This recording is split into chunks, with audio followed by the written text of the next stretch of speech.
Hello and welcome into Quakertown, Pennsylvania, and boy, do we have a good one set for you here today. The ECCBL All-Star Game between the ECCBL North Division and the ECCBL South Division. Ben Chowdick alongside you throughout here today.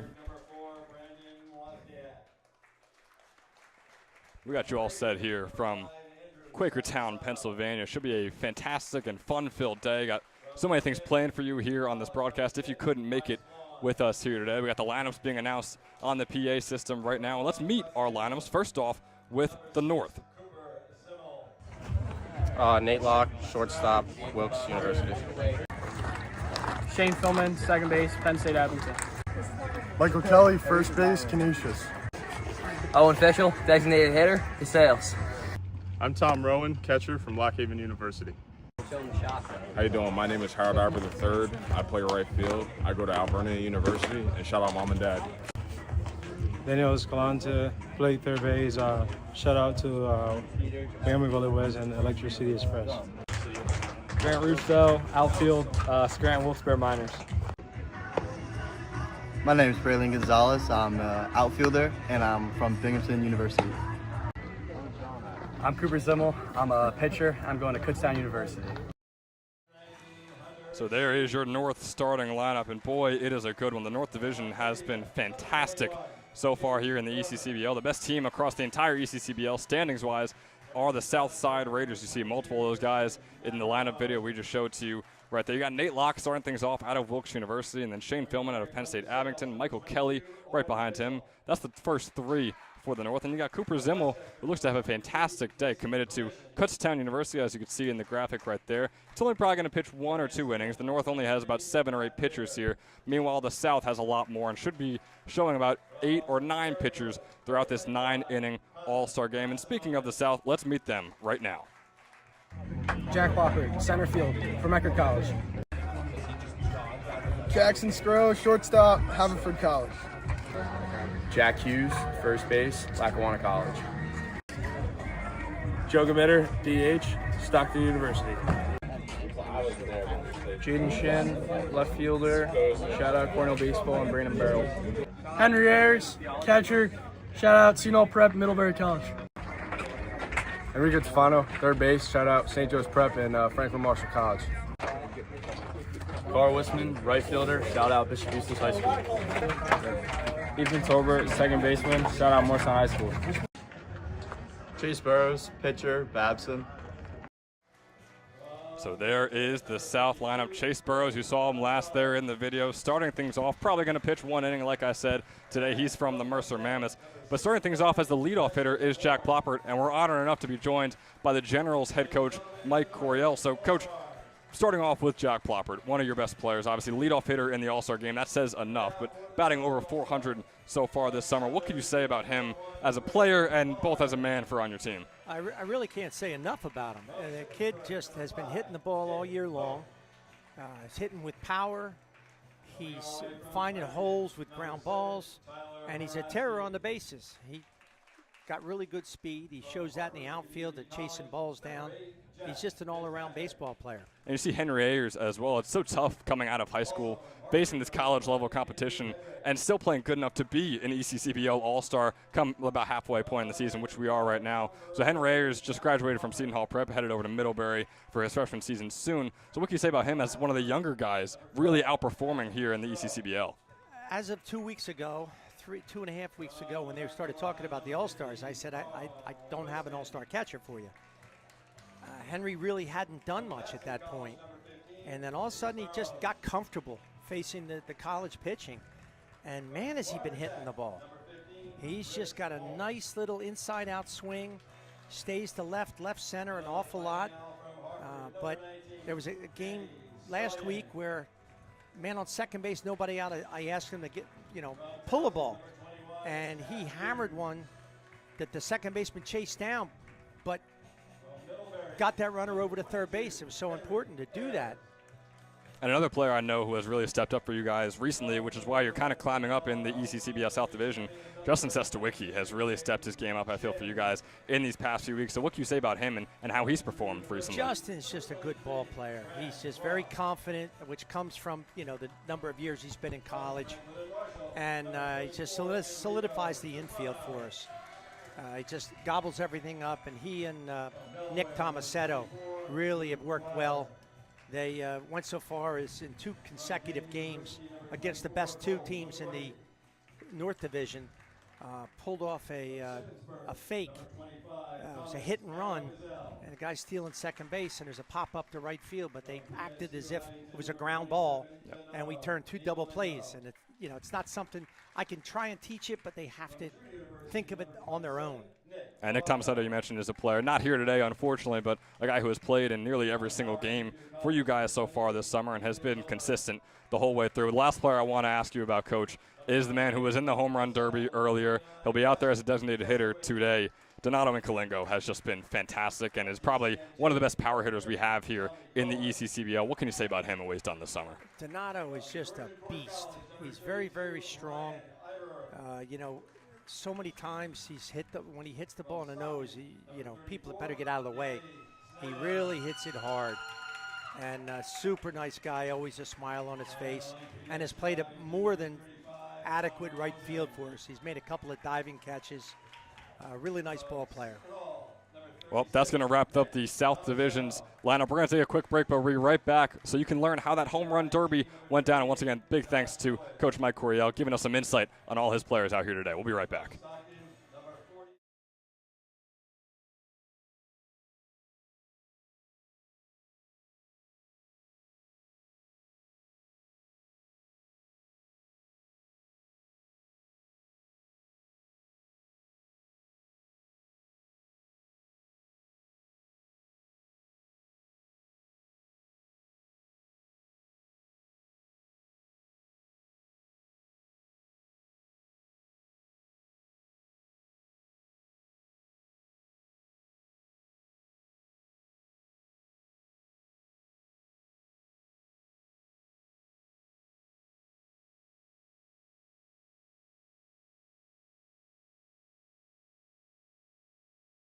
Hi, my name is Dr. Philip Glassner.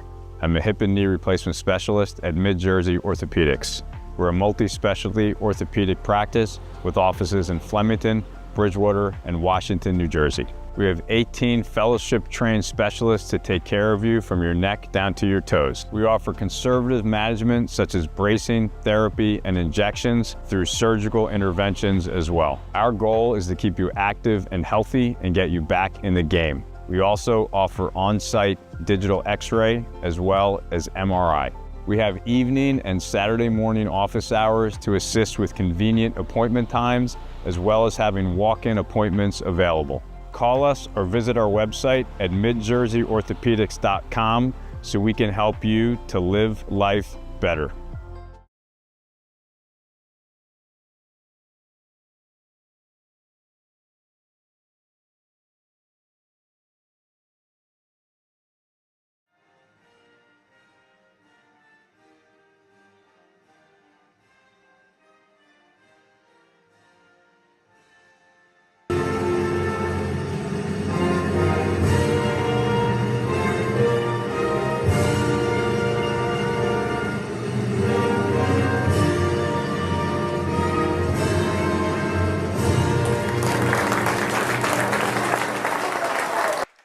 As the national anthem wraps up here in Quakertown, we're still getting set for the ECCBL All-Star game between the North and the South. About 1 to 2 minutes away from first pitch out here with the South playing defense first. But real quick, we want to see how that home run derby went down. And your winner, Jaden Shin, what he was able to do.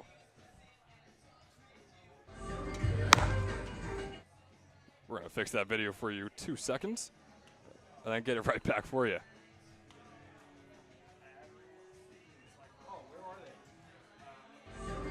or maybe not. So how about you zoom in your screen just a little bit as you watch Jaden Shin just absolutely rake.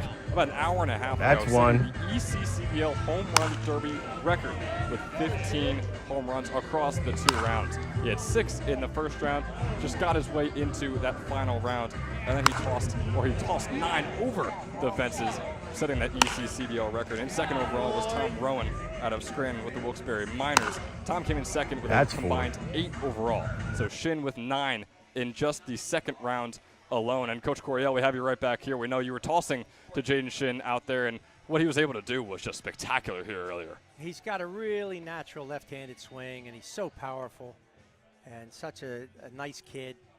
He really just had some fun out there, and that's the biggest thing about these kind of things is you have to have fun. It is summer ball, and we still want to win and all that stuff, but these are the things that memories are made of. Before we get going here, we're going to have a quick weather update from one of your fellow coaches, Nick Samaras. What's going on, everyone? Nick Samaras here, coach for the Trenton Generals, with your All-Star Game weather report. It's looking beautiful out here. Temperature at game time will be right around 86 degrees, low humidity. We definitely deserve it. We've had a lot of rain in the forecast the last couple weeks and some rainouts to deal with, but beautiful day today, and I hope everyone enjoyed their July 4th, and let's get a win. So there was Nick letting you know everything to expect here in Quakertown. A gorgeous afternoon as getting us started, Nate Locke with a grounder right up the middle, getting right past Chase Burrows, who is on the mound here for the Mercer Mammoths and also the ECCBL Southern Division team. Yeah, for a season marked with rainy days, this is just a perfect afternoon to play ball, perfect evening. And absolutely, just had to escape Trenton, New Jersey, it seems, with all those rainouts we had at Moody Park. But now come over to Quakertown, maybe this is what they've been experiencing all season long. Oh, they've been rained out more than us. Ignorance is bliss when it comes to those rainouts. As we move on to Shane Philman, who is up at the plate.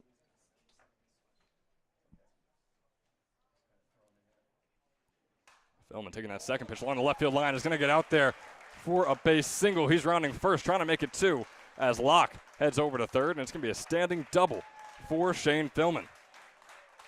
2 batters in a row, not trying to do too much with the pitch. One goes up the middle, the other goes opposite field.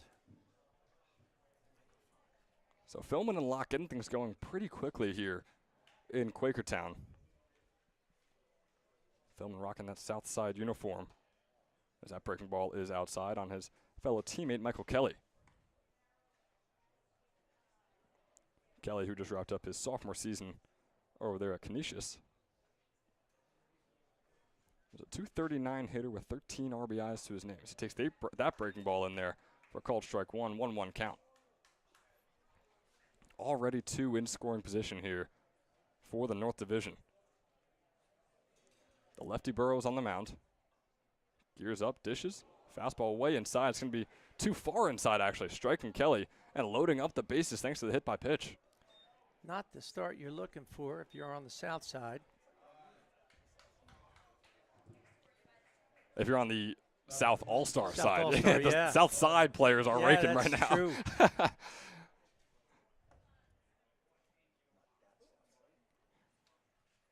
We have another Southside player, Owen Fischel, up the plate, taking that first one in there for a called strike 1. Nice pitch from Burrows, who is already way behind there in the top of the first. Yeah, but baseball's a funny game. It takes one ground ball here to change everything. Swing and a miss from Fischel on that breaking ball outside. Brings up a quick 0-2 count. The best start to an at-bat that Burrows has had so far today.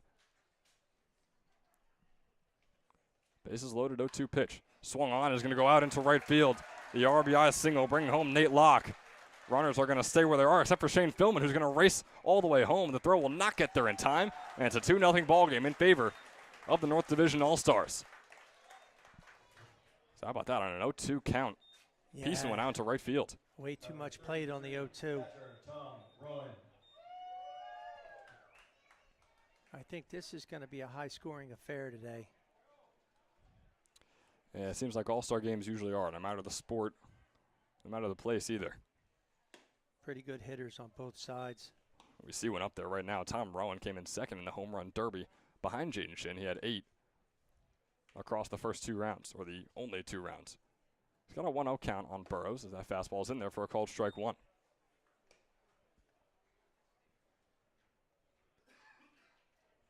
If you're Burrows, you're just looking for that ground ball double play right here. He needs it pretty desperately. Making a 1-2 count after that swing and a miss by Rowan, who just wrapped up his junior season at Lockhaven University. Well, it's just a 190 hitter for them, but I've seen much improvement so far this summer as he pieces that one into shallow right center. Wisman chasing it down, and Wisman making the falling grab. No one is going to advance for the North Division. So what a play by Carl Wisman out in right field. Finally putting that first out on the board for the South Division. I would like to have seen that south side runner tagging up on that ball. I was curious to see the same. Michael Kelly over there on second base. That ball was fairly out there, and plus Wisman fell over, so it was going to be tough for him to get a throw in quickly at all. And if it does fall in front of him, he's still not going to score, so tagging up would have been the optimal choice there. Instead, Kelly stays on second, Fischel on first. Both players from South Side, the top team in the ECCBL standings-wise. Good breaking ball on Harold Ivory right there for a called strike 1. 1-1 count.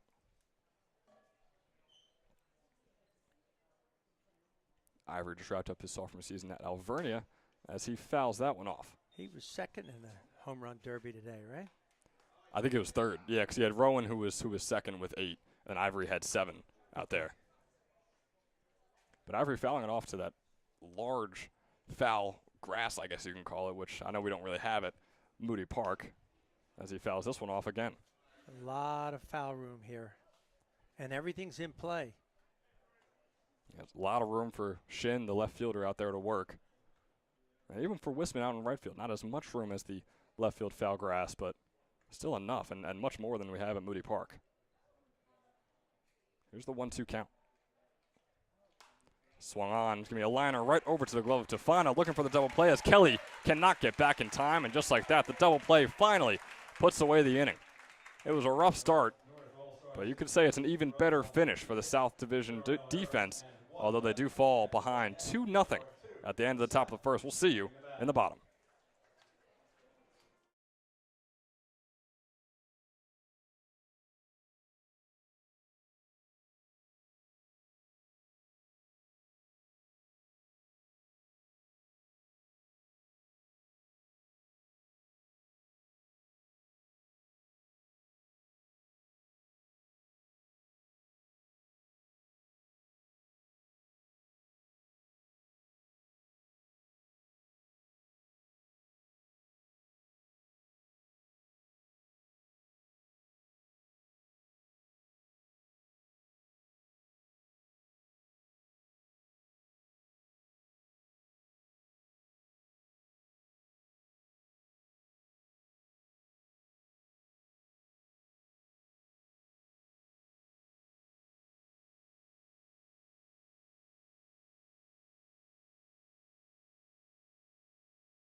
Welcome you right back. It's going to be Cooper Zimmel on the mound, started things off here for the North Division. Zimmel just wrapped up his high school career at Twin Valley and is committed to play at Kutztown for his freshman season this next spring. And up at the plate and making his presence known is Jack Ploppard with that foul ball. Right back towards the steel near us here in the press box. Jack is at his best when he's aggressive. Most hitters are, but when Jack gets in his own head and starts taking pitches, he's not as good. He's a guy who's aggressive around the bases for you guys as well. The most stolen bases on the entire team with 14 at the moment, as well as those 8 doubles. So definitely a speedster, it seems, you have on your hands with Jack Ploppard. He has a 1-1 count against Zimmel here. Here is the offering. Fastball swung away from Ploppard. So there is that aggressiveness you were just mentioning, Coach. He's got 13 strikeouts on the summer, but he's also played 19 games, so a very solid efficiency when it comes to that. But definitely giving it his all every time he swings that bat around. Here's the 1-2 pitch. Fastball, swing and a miss from Ploppert. That was a curveball, and he chased it into the dirt. You know better than me when it comes to that, but regardless, it's a swing and a miss for strike 3, and out number 1 on the board for the North Division. Jackson's a good little hitter. Another one that just stays on the ball. Be glad to take a base hit to right field. And another terror on the bases. Yeah, Jackson Skro is always an interesting one every time we broadcast the Capitals game and get to talk about him. Because in the spring, in his freshman season over there at Haverford, he was the D3 Rookie of the Year. I mean, he was a near 450 hitter for them. He's been about a 230, 240 hitter so far this summer. So when you see that in a player, they dip kind of maybe 200 with their average and things like that. Is that something that you're ever at all worried about, or is it just kind of a change of pace in the wood bat league as well? Absolutely. The bat has a lot of bearing on it. And sometimes, you know, as a freshman, you're not used to all these games. They played 50 in the spring, and then you're coming out. As he grounds this one over to the shortstop block, he grabs it, but Skro's going to beat the throw. There is no throw, so Skro will find himself on first.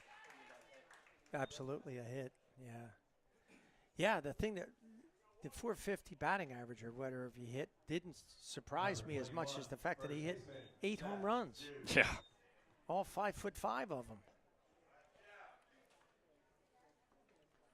And just so Jackson doesn't get angry at us, maybe if he listens to this broadcast, all 5'9" of them, Coach. Just we know some feelings can get hurt there. Yeah, no. I love the kid. He's a great ball player, and to his credit, he's not even thinking home runs here. He's just thinking line drives, and that's a baseball player with good IQ. Up at the plate here is Jack Hughes, taking that ball in there for a called strike 2. And I'd have to say listed 5'9". Yeah, okay, that's fair. A lot of NBA players are listed at different heights as well, same with the MLB, so sure, we'll go with that for Jackson. He could hash that out with you. Once again, this is Ben Chowder talking now. That was Coach Coryell calling Jackson Skro 5'5", just so me and him have no beef, as there's a swing and a miss from Jack Hughes for out number 2, and the second strikeout for Zimmel. Number 40, the DH, Joe Gamitter. Now you got Joe Gamitter, spent his first 2 seasons of collegiate baseball over there at Mercer County Community College.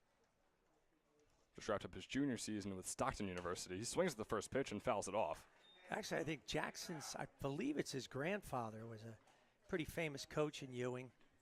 He was part of the coaching staff of the 1970 Ewing Babe Ruth team that won the Babe Ruth World Series. Wow. It's definitely in the genes for Jackson Skro.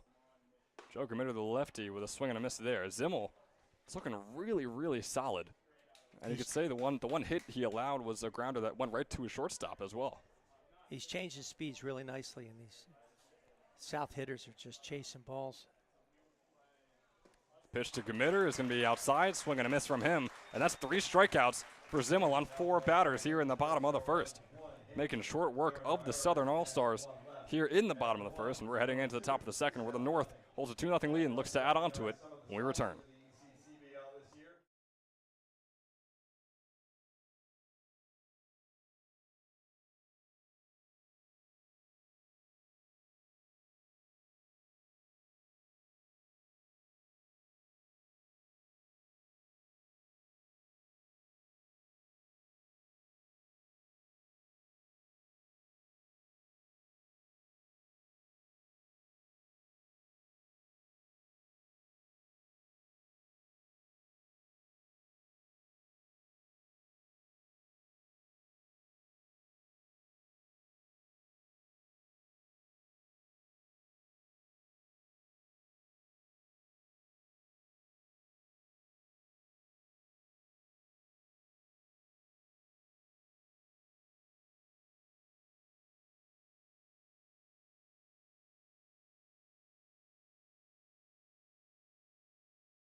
Welcome you back here in the top of the second. Ben Chowder joined alongside Generals head coach Mike Coryell. Here where the North Division is looking to add on to their 2-0 lead they currently hold over the South. Tim Welsh stepping up to the plate. Puts that fastball in the bottom right corner for a called strike one. Tim pitched for me this year. He's got really good stuff. If he's around a plate, he's going to be tough to hit. Puts that ball a bit outside. Puts a 1-1 count on the board. He's facing off against Daniel Escalante, who just wrapped up his high school career at Wyoming Valley West and is headed over to Hofstra to play his first collegiate baseball season next spring. Welsh finding the corner right there, bring up a 1-2 count on that called strike. So whizzing 2 by Escalante on the first 3 pitches. Here's the 1-2 offering. And they're swinging a miss from Escalante, dropped by Ayers. Or instead they're going to say, oh, you're going to make the tag there, so it's going to be out number 1. I was wondering what was going on there. I didn't see a tag. I was curious, and I'm very glad that I didn't just make a fool of myself next to a baseball coach who thank goodness, also did not know what was happening. Yeah, he definitely didn't catch it, so I guess he reached out and tagged him. I don't know. It seems like that must be the case. Grant Rousseau is stepping up here. He's going to piece this one right over to the first baseman, Jack Hughes, who's going to scoop that one up and walk over to first base for another quick out number 2. So much different start to the second inning than it was for the first for both these squads. The North Division in a negative way, and the South Division much more positive defensively. And this is where I'd like to see my pitchers just go right at the hitter. Get 2 quick outs, make it a nice quick inning, see what happens. He's facing off against Braylon Gonzalez. Gets another called strike right there, making an 0-1 count. Gonzalez wrapped up his freshman season at Binghamton University. Way up there. Yeah, he saw 9 at-bats and went 0 for 9 as he loops this one right over to Hughes on a beautiful grounder. inning. And Hughes picking it up, making the tag once again on first base. Just like that, 3 up, 3 down for the Generals. And, Coach, we'll keep you here for a second because you just had a pitcher-catcher duo who are both of your guys. Do you think that has a lot to do with it? Obviously, Tim Welsh, a very talented pitcher. That's why we just saw what we did. But having him and Ayers out there throwing to each other could have a big impact on the defense.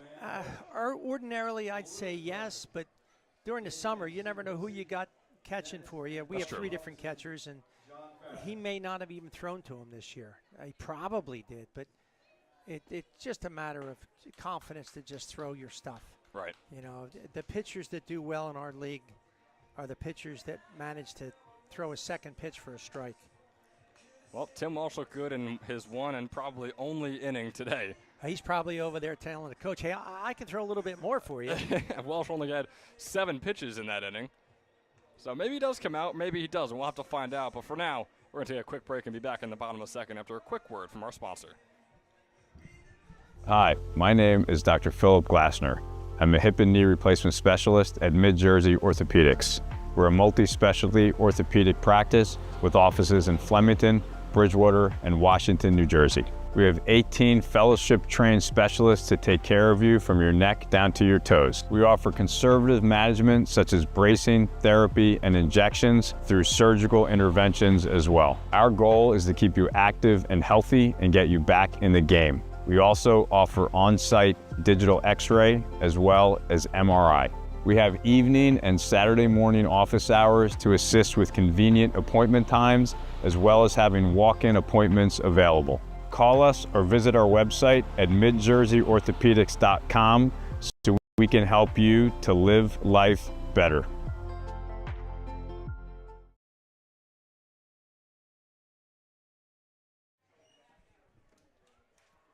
So back here now in the bottom of the second, Aiden Paddock, the man on the mound for the North Division. And Jaden Shin, who just is coming fresh off a home run derby win, lefty hitter, stands up to the plate. I would say he's probably up with a little bit of confidence. He takes a couple of pitches in there for a couple of called strikes as well. So he's got no 2 count on him. He's already behind. He's probably saying to himself, those aren't Coryell fastballs. Got too used to your pitching as that ball goes just outside. Still some good-looking pitches from, Bryce Blon is on the mound. From the Scranton Wilkes-Barre Miners has a 1-2 count on Shin. Fastball, Shin's going to piece it out into shallow left center. Russo chasing it down, not able to get under it. He'll catch it off the bounce, but it's going to put Shin on first base. And that's what the other South hitters did not do, and take his 2 strike pitches the other way. Henry's another one. Look for him to take the ball the other way. He just stays on the ball, gaining confidence as he goes. Ayers going to foul this one off.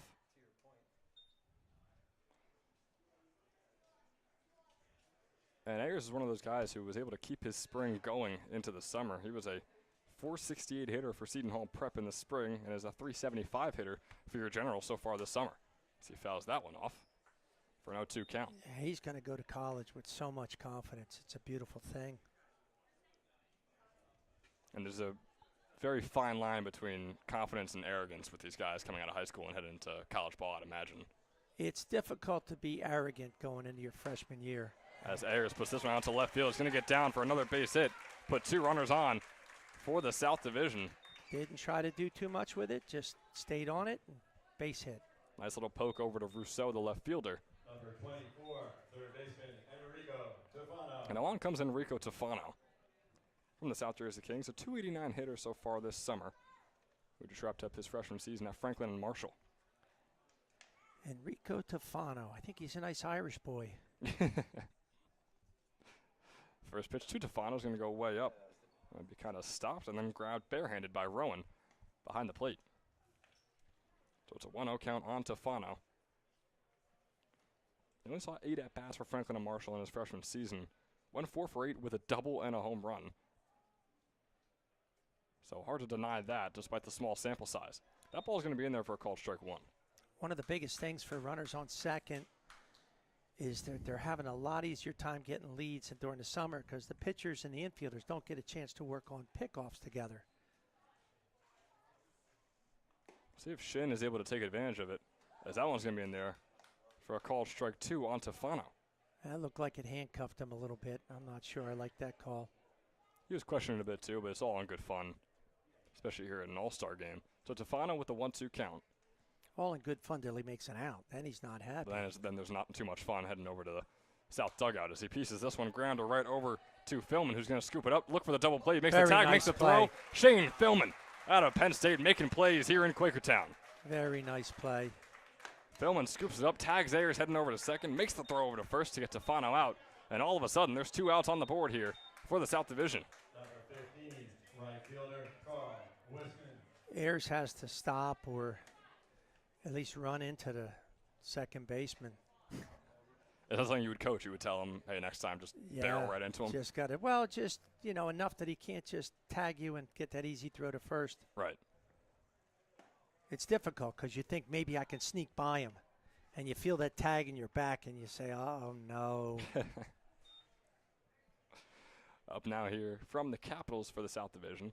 Starting off with an 0-1 count is Carl Wisman, who's going to ground this one. It's going to stay fair. No, he called it foul. Oh, they called foul? Why. Yeah.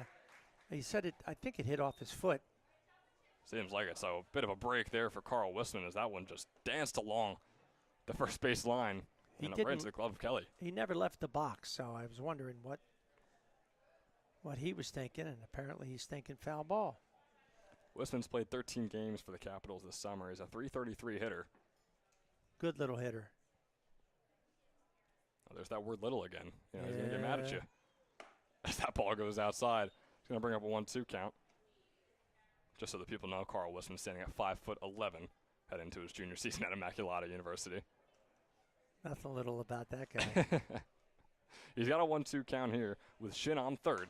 Swung on out into left center, shallow left center that is. Gonzalez chasing it down, not going to be able to get to it. And the first run of the game is going to score for the South Division. Jaden Shin coming home on the RBI single from the bat of Carl Wisman.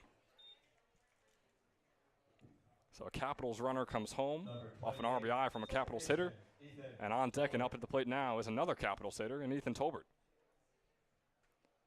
So the Caps, despite sitting at the bottom of the Southern Division in the ECCBL at the moment, have a lot of these guys here in the ECCBL All-Star game. That just shows the kind of talent that they have on this team as well. Somebody's got to be at the top. Somebody's got to be at the bottom. But all 4 teams are very good teams. Are very close in talent. And they're starting to consolidate more and more as the season goes on, standings-wise. I mean, the Caps were 3-4 games back just a few weeks ago Now just, I believe, a game and a half back. Yeah, that was after a sweep of us on Thursday. That was unfortunate. 0-1 count. Pickoff attempt on Wisman, not good.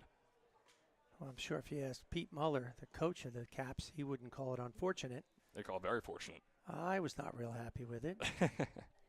I'm just playing the crowd here. You know, I got you with the mic on, so I'll play the room at the moment. Maybe if he comes on later, I'll call it a very fortunate blowout of the Generals. And that was a game that, having our weatherman, Nick Samaras, in the dugout, it started to rain, and they said, all right, we're going to just wait it out.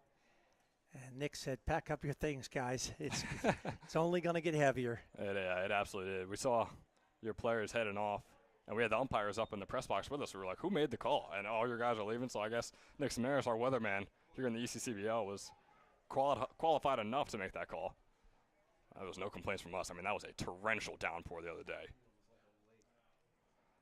It's Ethan Tolbert still up at the plate. 2-1 count. Make it a 2-2 on that called strike. And I made the mistake of bringing my Jeep to the game, which I was able to put the top up, but it had no doors. I was a little wet going home, a little chilly, but lesson learned. Here's the pitch. Going to be just outside for Tolbert. Bring up a full count. Still got Wisman on first, and there's still 2 outs on the board. So he's moving on the pitch.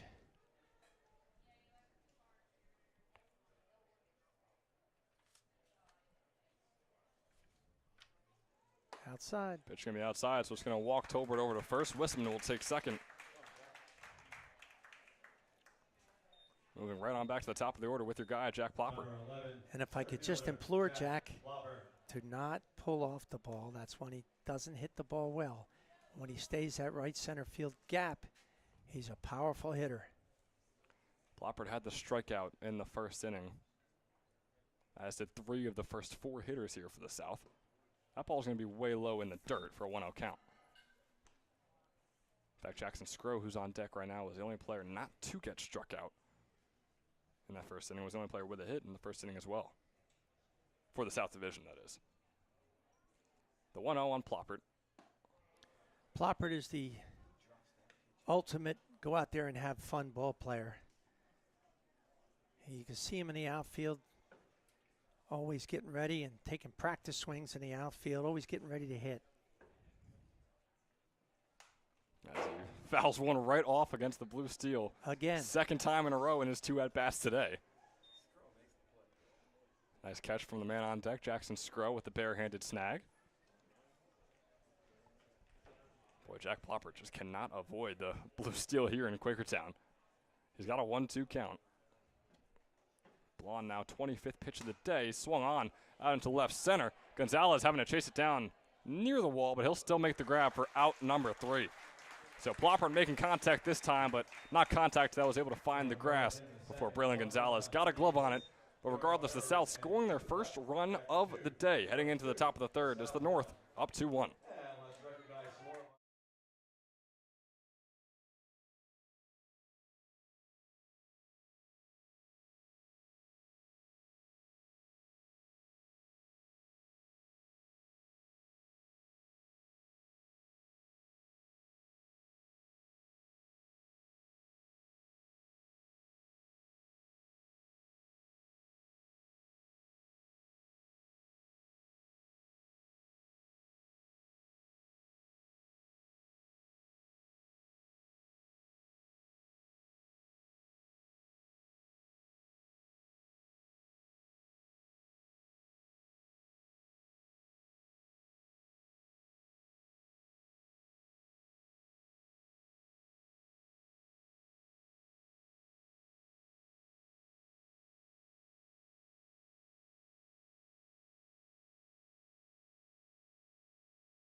Back here in the top of the third, just Ben Chadwick with you here for a little bit in the ECCBL All-Star Game. Coach Mike Coryell walking around. We got the ECCBL mascot with him, Dog Blue. As this one's going to be grounded over to Nate Locke. Bit of a struggle from Tolbert, who tosses it over to Jack Hughes, and the out number one is still had. So Locke not able to keep his one-for-one day going in his second at-bat, and he grounds out. But yeah, Coach Coryell with, I think everyone thinks just the most adorable dog, Blue. Walking around, meeting people, saying hello to everyone. Get their pets in. We know we sure do when we're at Moody Park. That fastball going to go way outside. It's Tommy Kohler on the mound here for the South Division. Got to introduce him now because it could get 2 quick outs. We might not ever say his name again here since it might be his one and only inning. Puts the fastball low. So now a 2-0 count. Kohler heading into his junior season at TCNJ. Did not play this past spring, and in his freshman year, only saw 3 innings, allowed 3 earned runs and 4 hits. As Philman grounds this one over to Tolbert, he's getting his work in, the second baseman, making out number 2 right there. So Ethan Tolbert fumbling with the first hit over to him, but second time around is much more clean, much more smooth for the James Madison commit. And now on comes Michael Kelly. Heading into his junior season with Canisius. Going to pop this one sky high. Is Tolbert once again going to make the play? No, it's going to be Hughes chasing it down. Good thing is sunglasses barely making that grab. A little bit shades of Odell Beckham there. Pulling the arm back, making the snag for out number 3. A quick 3 outs. 3 up, 3 down here in the top of the third. Ever since that first inning, the North Division has struggled offensively against these last 2 South Division pitchers. We'll see if they can keep it going in the top of the 4th, but until we get there, the bottom of the 3rd is coming right up. We want to mention that the ECCBL All-Star Game is brought to you in part by Northfield Bank, proudly serving the local community since 1887 with branch locations across Mercer and Hunterdon counties. Northfield offers simply free checking with no minimum balance, no monthly fees, and no per-check charges. Northfield Bank customers also enjoy free online banking, mobile app access, and a free debit card for everyday purchases. For more information, please visit northfield.com or follow Northfield Bank on LinkedIn, Instagram, Facebook, Twitter, and TikTok at Northfield Bank. Coming up here for the South Division is going to be Jackson Scroll. Let's take another look at that ECCBL South Division lineup. Once again, we just saw Ploppert, who you see at the top there. He had that fly out into left center. You have Scroll up at the plate. We talked about it a little bit before with Coach Mike Coryell. Jackson Scrow was undeniable in his freshman season over there at Haverford, a .442 hitter with 11 doubles, 11 home runs, 43 RBIs, and 30 runs scored. Every single one of those led Haverford University as just a freshman. And yeah, that makes sense why he won the D3 Rookie of the Year. Is poised for massive things the rest of his collegiate career there. So you have Scrow up on deck right now. Then it's Jack Hughes. Talk about another guy who absolutely raked this past spring. Jack Hughes, a .436 hitter with a .561 on-base percentage and a .1306 OPS for Lackawanna in his redshirt freshman season. Those last 2 led the entire team. He had 19 doubles and 32 walks as well. He was named the Region 19 Player of the Year, helping lead Lackawanna to the D2 JUCO World Series. And of course, Lackawanna now soon becoming a D2 university with NCAA. So looking back here in the bottom of the 3rd, it is Scrow up at the plate. It's Matt Rader on the mound from Southside the team.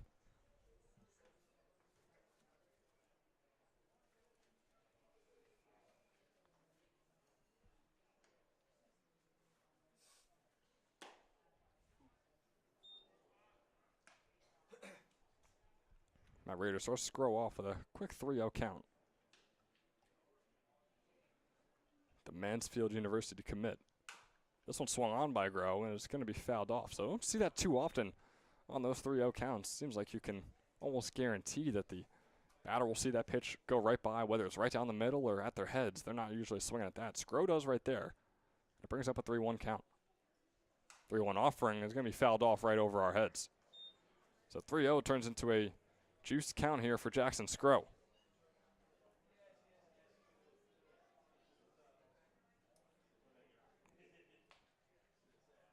Matt Rader just wrapped up his senior season at Allentown Central Catholic as he throws this one to Skro, who grounds out to Shane Philman, the second baseman, making the toss over to first. Similar to the top of the third where Ethan Tolbert was getting his work in at second base, Philman as well here in the bottom, and Philman made that fantastic double play to cap off the bottom of the second. And he's been real solid so far here today. He's batting 1 for 2 and was the second run to score here for the North Division. Now up the plate is Jack Hughes. That ball going to be inside for a 1-0 count. Hughes playing first here for about the first half of this All-Star game. Got pretty much a whole new lineup coming in for both of these squads around the bottom of the fourth, top of the fifth inning. That pitch going to be low, come up a 2-0 count on Jack Hughes. 386 hitter so far this summer for the Mammoths. Fastball low. And now it'll be a 3-0 count, excuse me.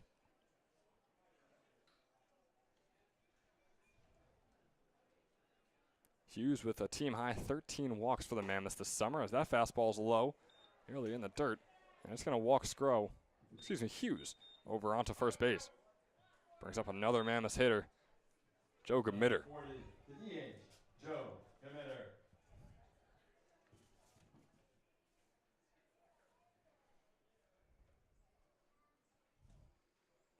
Gamitter takes that first pitch low for a 1-0 count. He's been one of the most consistent hitters so far this summer for the Mammoths.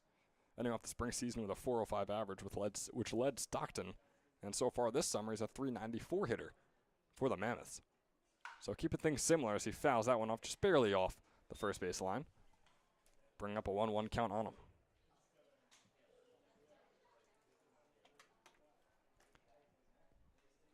This guy's teammate Hughes on first.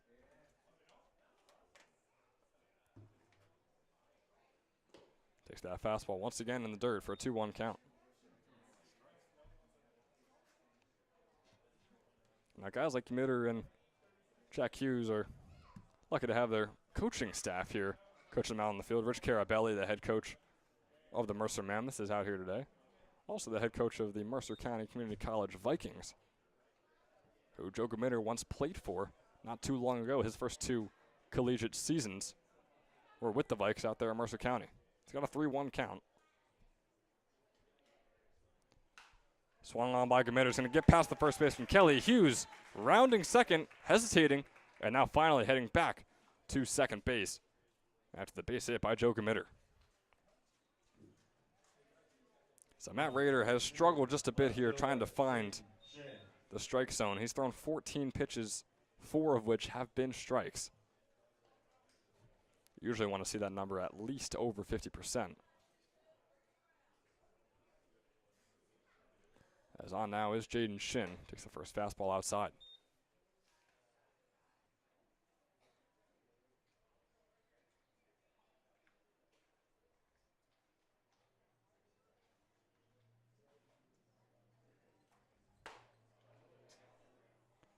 Big swing and a miss there from Shin, and oohs and ahs from the crowd. Hit that fly ball single out into left field in the first. Now here in his second at bat. Rader up at 17 pitches, make this 18 as that fastball is low for a 2-1 count on Jaden Shin. As we mentioned before, it's an ECCBL All-Star Game record with those 15 combined home runs in the Home Run Derby just a couple hours ago out here in Quakertown. 2-1 count, nice breaking ball in there for a called strike 2. Bit of a celebration dance it looked like from Rader. Maybe he was just collecting himself and getting back into position. But regardless, with how this inning's gone for him, I can't blame him. 2-2 count on Shin, number 22. Fastball high. Brings up a full count pitch. Shin has played the most games so far this summer for the Capitals, 17 in total. A .250 hitter with 3 doubles and 1 home run. 1 home run in, of course, the regular season. We're not going to give him 16 just for his performance in the Home Run Derby, as that fastball is going to be outside for a ball, and Shin will take first, and it'll load up the bases. So Rader has absolutely had his struggles here in his first and likely only inning of work.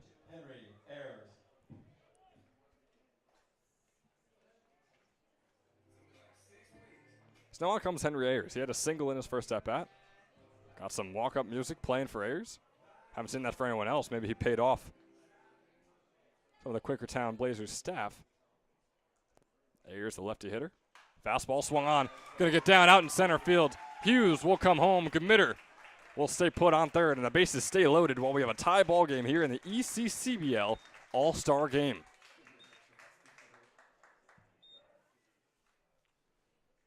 So Henry Ayers keeping his day going, 2 for 2 now with an RBI to his name. Third baseman, Enrico Tofano.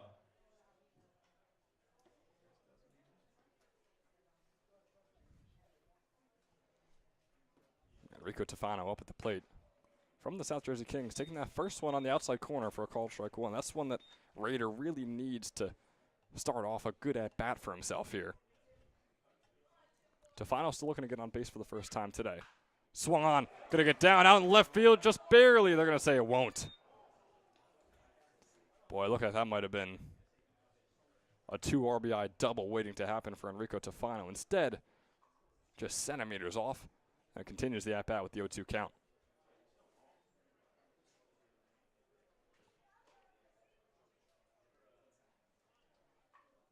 Still only 1 out on the board, despite Raider being 24 pitches into his first inning. Here in the bottom of the third, it's a tie ball game, and we imagine it could be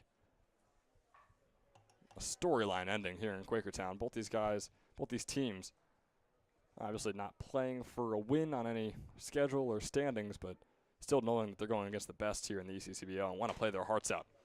That breaking ball is going to be outside for a 1-2 count. Good patience by Tofano, especially on a pitch that was near the strike zone. You have an 0-2 count to your name. Staying patient, staying disciplined, and not swinging away. Here's the 1-2 offering. Fastball swung on out to right field. Ivory should make the easy grab. Will Gmitter come home? He absolutely will. Here comes Joe Gmitter coming home. He is not going to make it in time unless he will. Rowan goes right through his glove, right between his legs. The error on Tom Rowan will put runners on second and third.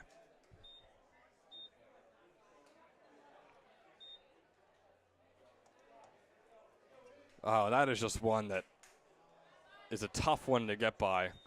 Of course, like we said, it's an all-star game, not going down in the standings, but Rowan is kicking himself after that play, after that error specifically.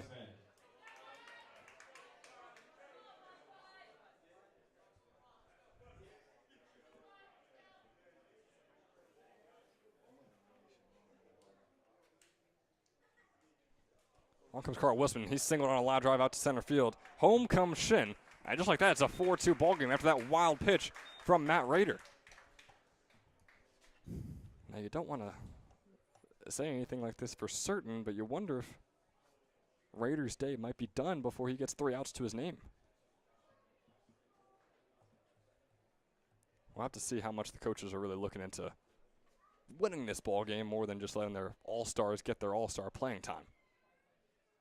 1-0, make that a 1-1 count on Wisman after he swings and misses.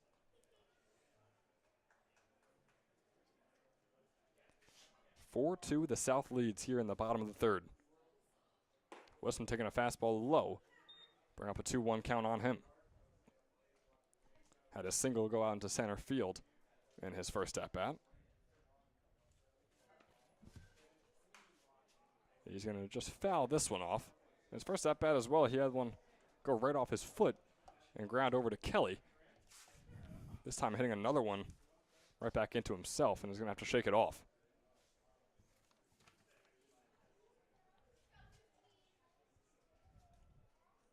Wisman in his sophomore season at Immaculata only saw 3 at-bats, went 0 for 3, but was a .333 hitter so far this summer at about the halfway point. Here's the 2-2 pitch. Swung on and fouled off into all that green grass territory out there. Bouncing along near the parking lot. Not quite out where all those cars are parked. Boy, you wonder if one of these home run derby participants are going to put one over that fence and give me a heart attack as my car is parked right out there. This one going to be fouled off by Wisman again. 2-2 count remains for him. Still 2 outs on the board.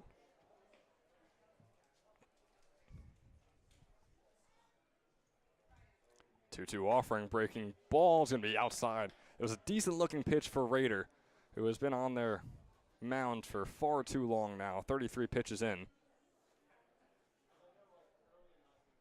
3-2 pitch for Wisman. Swung on, popped up sky high, and fouled.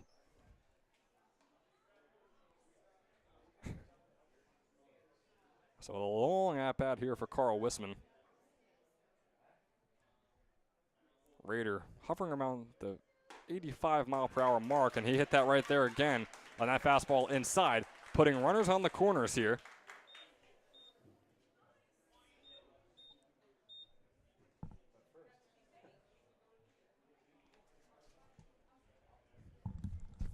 Hey, Mike, the game changer is wrong. I don't know who's doing it, but they never had Ayers come home and score, or Shin. The game changer's wrong. They never had Shin come home and score. It is 4-2, right? 4-2? It's 4-2. You're right.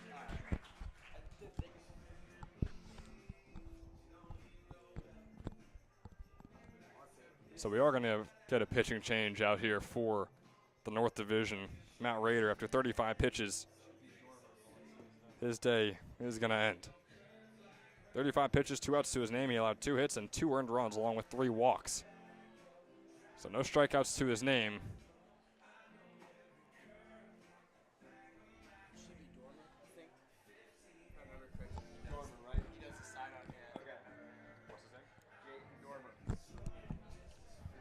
And now on the mound out of the Quakertown Blazers pitching staff, Jaden Dormer will step on for this inning, and I would have to imagine the bottom of the 4th as well. After Raiders' day is done, we're going to let him get his warm-up pitches in and be right back here on Jersey Baseball Nation for the ECCBL All-Star Game. We'll be right back.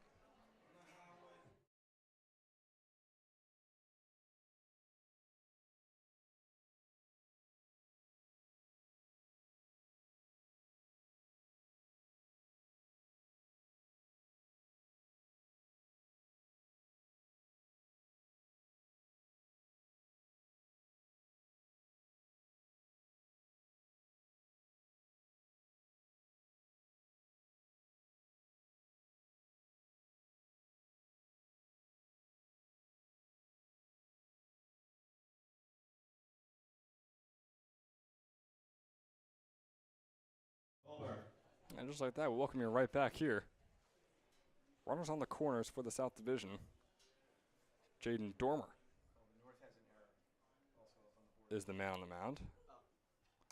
First fastball goes into Ethan Tolbert. It's going to be out into shallow left field. Will it get down? No, Russo's going to make the grab. Putting out number 3 on the board, rather out number 2. Nope, excuse me, I was right the first time. Out number 3. So Russo falling over, stumbling over, or we'll give him the benefit of the doubt, diving in to make the grab for out number 3. But once again, not before the South Division, with 3 runs here in the bottom of the 3rd, taking a 4-2 lead heading into the top of the 4th. And we'll see you there.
for the North, the DH, number 22, Owen Fischel.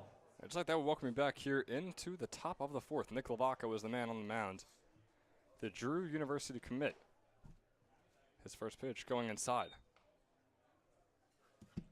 Now, Lavaco in his senior season at Donovan Catholic in New Jersey pitched nearly 31 innings, allowed 39 hits and only 11 earned runs, as this one's going to be fouled off. All that tallying up to a 2.5 earned run average. And he kept his ERA below 3.5 in each of his sophomore, junior, and senior seasons. 1-1 pitch. Oh, nice looking ball. Right in there for a called strike 2, 1-2 count.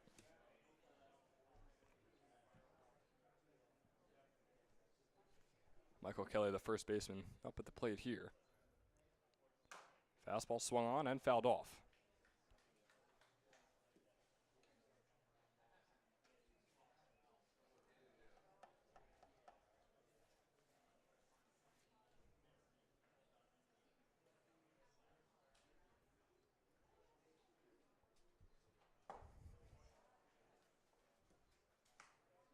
Or excuse me, Owen Fischel is the man on the mound. He has a 2-2 count on him.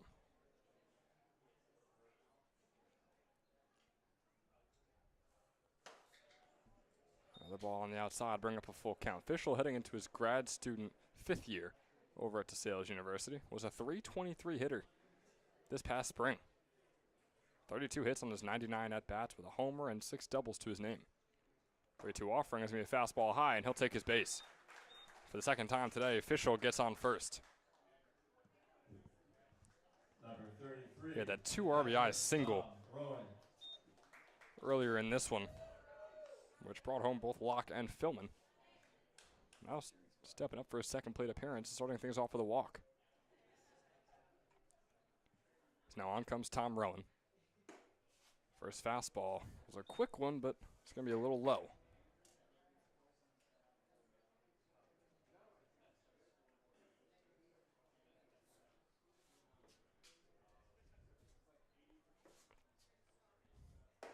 Rowan with the 1-0 count, make it a 2-0. He was a 190 hitter over at Lock Haven in his junior season. Still looking to get on base for the first time today. His team trails by 2 as he takes that fastball in there for a called strike 1. 2-1 count on Rowan.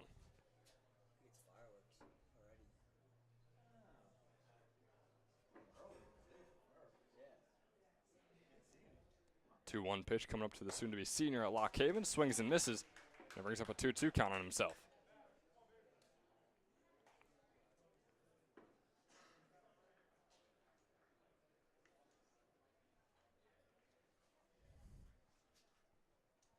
Here's the 2-2 offering to him. Swung on, going to go right over to Tafano, looking for the double play. They got him at second. The throw over to first is not going to be in time. It's going to get past Hughes, actually.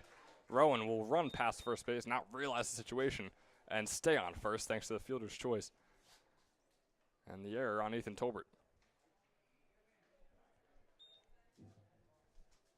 So Fischel is out at second. Out number 1 is on the board.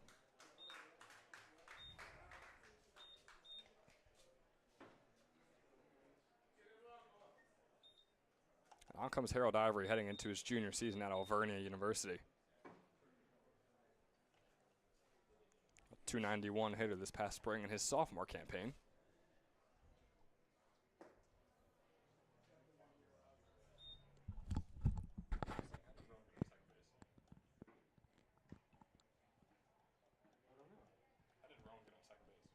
The ball went out of play. Oh, okay. So I think that's got to be an error then. Yeah, I put one up there. Yeah, okay. 1-0 count to Ivory is going to be fouled off. So it was Rowan on second, actually, because that ball that was thrown by Tolbert went out of play past Hughes' glove, and automatically Rowan takes second base. There's a 1-1 count on Ivory here. Saw nearly 100 at-bats in his sophomore season with Alvernia. 1-1 offering is going to be fouled off.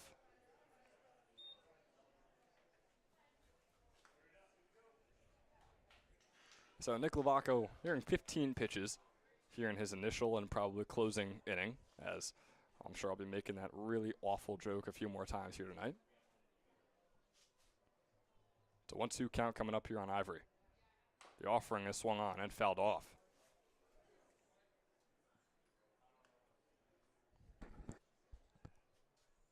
Lavaco sitting in the mid-80s with these fastballs.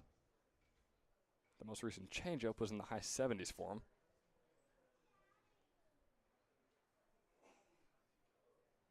Here's his 1-2 offering. Swung on, pieced, and it's just going to be foul. Over to the North Division pitching staff over there. All those guys getting ready for all the innings we have left to play here in Quakertown.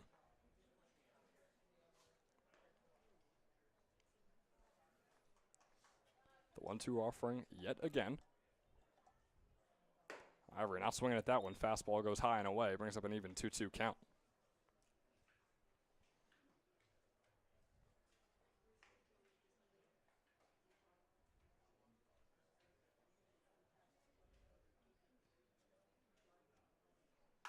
Fastball swung on by Ivory and fouled off just past the right field line. Harold Ivory drawing things out here in his second at-bat. Still looking to get on first base for the first time here today in the All-Star game. And in all honesty, it could be his last at-bat of the day, with how the substitutions are looking to likely come in the top of the fifth. 2-2, swing and a miss for Ivory. He strikes out. It is dropped, but the throw over from Boraski will be in time. And it puts out number 2 on the board. And we did have one defensive change for the South. Now behind the dish is number 7, Tyler Boraski.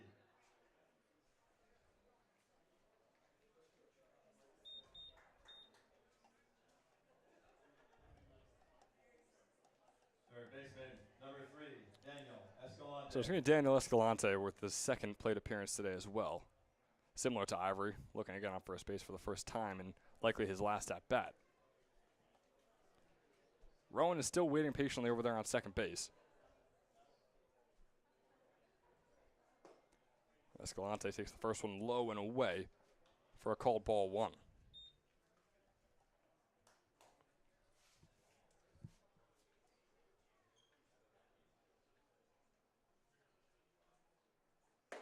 The 1-0 going to be way inside, bringing up a 2-0 count.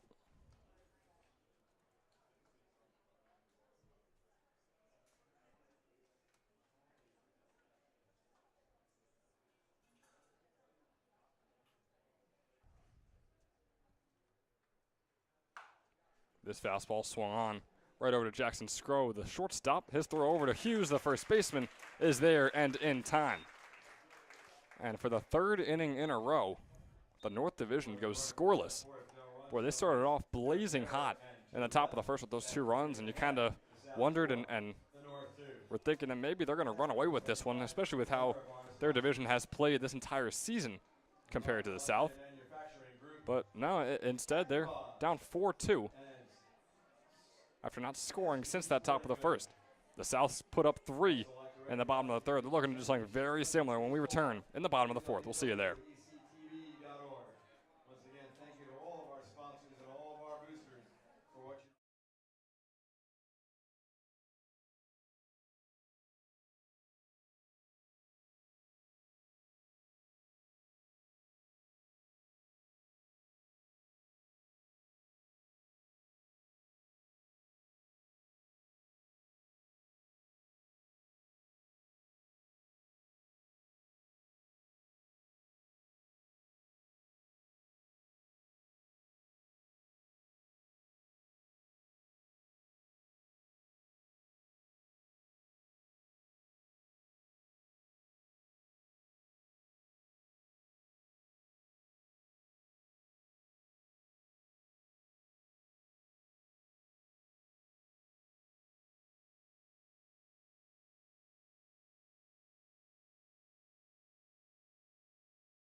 So back here in the bottom of the fourth, Ben Chowdick once again joined alongside Coach Mike Coryell of the Trenton Generals. And once again, starting us off is Jack Ploppert. Ploppert fouling one off, this time against the sort of concrete brick wall we have down there, not the blue steel up high. We'll see if he is able to ping one off for the third straight time in a row. Has the 0-1 count. Swung on, fouled off. He's trying. He really is. Fouls that one off with the pace he had on those other two foul balls, but this time it's going to go right over the North Division dugout. Jack is he's one of those guys that you get 2 strikes and it's like, that's okay. He's going to hit it. So it's still Jaden Dormer on the mound. 0-2 count. Breaking ball going to go outside. And Dormer's got that sort of sidearm, almost submarine pitch going on here, Coach. Is that something that you see hitters can struggle with, or are some guys? Absolutely. Yeah. If he starts that pitch about a foot inside, guys give up on that when it comes back across. 1-2 is going to be a high chopper that Dormer is going to chase down himself, not make the grab, and Ploppert will find himself on first. Boy, that's a tough one to score. I think he beats that out even if he comes up with that catch. So Dormer not going to be deaded with the error. I know I got some backlash from our league commissioner, Mike Coryell, and our PA announcer, Jeff, right next to me about saying accredited with the error because no one really wants to be accredited with an error. So regardless, Jack Ploppert on first, not because of the error. We're going to call that a single. Would have been a really tough play for Dormer to make and likely wouldn't have made the play on the throw over to first. So Jackson Scrow steps up, the second man up here for the South Division out of the Trenton Capitals, and fouls the first pitch off. And as I found out, it's 5'5" 3/4. Jackson Scrow. Now, did you ask him personally? Absolutely. Or? Okay. Scrow piecing this one out to right center. Going to be a high one that Gonzalez is going to be able to grab. Home back to first comes Ploppert. Boy, he went a long ways. Rounded second for a second there, and then had to work his way all the way back. That's where not having a first base coach really hurts. Yeah, really.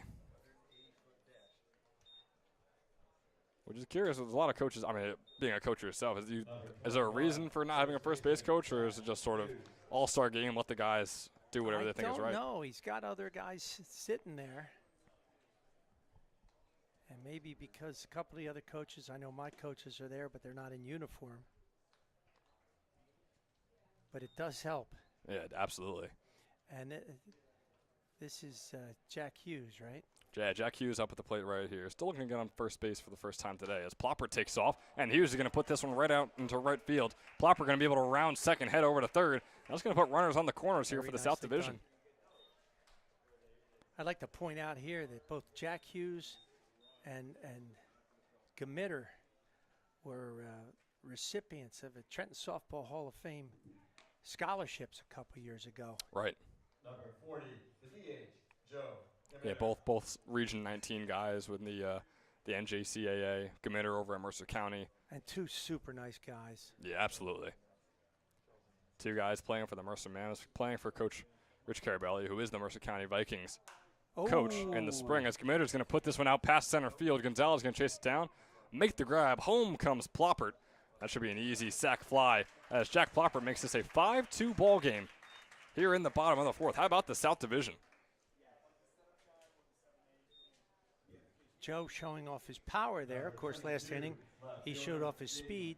He definitely did. That fly ball to right field. Yeah, no error. You know, it was a clean throw, clean catch. Gamitter just pacing himself, outran it. Blazing fast. Here comes Jaden Shin, the home run derby winner, is not going to get this one down as Rousseau, the left fielder, coming in to make the grab. But not before by the skin of their teeth, the South Division. Getting 1 run to score here in the bottom of the fourth. It was Joe Gamitter with the sacrifice fly, and that leads us perfectly into our Toyota Drive of the Week. See what he has here. It's not about not failing. It's how you bounce back. Can he bounce back right here? No, instead Gamitter will get this one down. Looking to tie the game up. Ray Mulhern coming home. Jack Hughes rounding third. Can the Mammoths win it? Hughes comes all the way home. And the Mercer Mammoths with a 7-6 win over the South Jersey Kings. A 3 RBI double off the bat of Joe Gamitter. Welcome home, big guy. Hasn't been able to play at this field for quite some time now. Wrapped up his career with the Vikings over a season ago. But he is just as good as the day he left. Joe Gamitter. The 3 RBI walk-off double to end Game 1 here at Mercer County Community College. And what a Game 1 it was.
So back here in the top of the fifth, Grant Rousseau leading us off, nearing the halfway point here in the ECCBL All-Star game. On the mound is Chris Wolf out of Florida Tech, playing for the Panthers down there, probably the most distance traveled when it comes to his collegiate team and his summer league team, playing for the South Jersey Kings. Boy, I love it when the umpires decide to call the strike zone as it is instead of as they make it. That ball wasn't off the plate by a lot, but it's definitely a ball. And a ball, it was called 1-0 count. That's definitely a ball. Comes into as a 2-0 count. Second pitch from Wolf. These hitters are all pretty good, have pretty good knowledge of the strike zone. And when you start calling balls that are 2-3 balls off the plate, just takes the bat right out of their hands. We have a 4 umpire grouping out here. Got one behind home, one just past third, one just past first, and one just a little right of second base. Just something we don't often see in our regular season games, where it's usually the home plate umpire and just an overall overarching infield umpire. Here's the 3-0 pitch from Wolf. It's going to be high. Starts off with a 4-0 walk to Grant Rousseau. Not the greatest start in the world, as now the bottom of the order is due up. Yeah, that 4-man crew is wonderful, but it does get to be a little bit pricey per game. Center fielder, Ray Gonzalez. Hey, you got to pull all the strings when you're talking about the ECCBL All-Star game, obviously. Beautiful thing. So Braylon Gonzalez, his second at-bat of the day. Another fastball outside from Wolf. Quakertown is just a wonderful host. It's a field somewhat centrally located to everybody, and it's beautiful setup here. Absolutely, yeah. It makes the most sense for all the South and North Division teams, for guys having to make the drive. That ball's going to be outside and be ball 6 in his first 6 pitches for Chris Wolf. That was a little off-speed pitch. He was trying to get him to chase, but way off the plate. His fastballs are sitting in the low 80s right now. Off speeds in the mid to high 70s. 2-0 offering coming up. Still not finding the strike, so I'm going to bring up a 3-0 count. He wanted that, but that might have been both in and up. Yeah, it sure looked like it from up here. Chris Wolf just cannot buy a strike at the moment. We'll see what he could do with a 3-0 count. Usually this is where we see guys really lock in and find that strike zone. And there it is right there. Every pitcher ever. I know. We had a conversation about this too, Coach, about on those 3-0 counts. Seems like they just become the most accurate pitcher you've ever seen. They just put it right in the strike zone. Just do that again. So now a 3-1, first strike. And make that 2 in a row on Braylon Gonzalez right here. So after 6 straight balls. And the defense is slanted to the right side. And I just think that if he hits this ball, he may stay on it, and it's going to be something to deep short. We'll see if Gonzalez out of Binghamton is able to do just that. 3-2 pitch from Wolf. Off goes Rousseau. No throw over from Boraski. And Grant Rousseau will now be in scoring position over there on second base, with Jackson Skrull standing right next to him. Will likely be the last that we see of this South Division lineup and all these guys out there in the defense. Obviously not including the pitcher and Tyler Baraski, who was just a substitute in the last inning. But from what we were told, it should be a 5th inning swap for both these teams, almost a whole new order out there and a whole new fielding unit. He's now top of the order for the North Division. Nate Locke steps up and takes the first ball way outside. And it's funny with this right-handed hitter, the South is actually shading him to the right side, which I believe they should. Yep. So Locke 1 for 2 today. It's been fantastic so far this summer. Well, he's thinking too much. The runner caught his attention, and his best bet there is to step off because he wasn't ready to throw that pitch. It's a 2-0 count that he has right here. Another pitch from Wolf coming up. His 12th of the evening. He's going to find that bottom right part of the zone and be called for strike 1. Now, Locke has been very solid so far this summer, and he's been consistent in his first 2 years at Wilkes University as well. A 326 hitter, then a 325 hitter this past spring in his sophomore campaign. Each of those with over 130 at-bats as well, as he fouls this one off, and he'll bring up a 2-2 count. It's one of those where the guy on second decided on his own to steal because the guy on first didn't move. Yeah, usually the in sync with the guy on first and second is usually what you want to see, base running, obviously. It's tough to in sync in the All-Star game. That's true as well. I'd like to see him back pick here. 2-2 count that Wolf has on Locke. Here in the top of the 5th. Fastball. It's going to be low.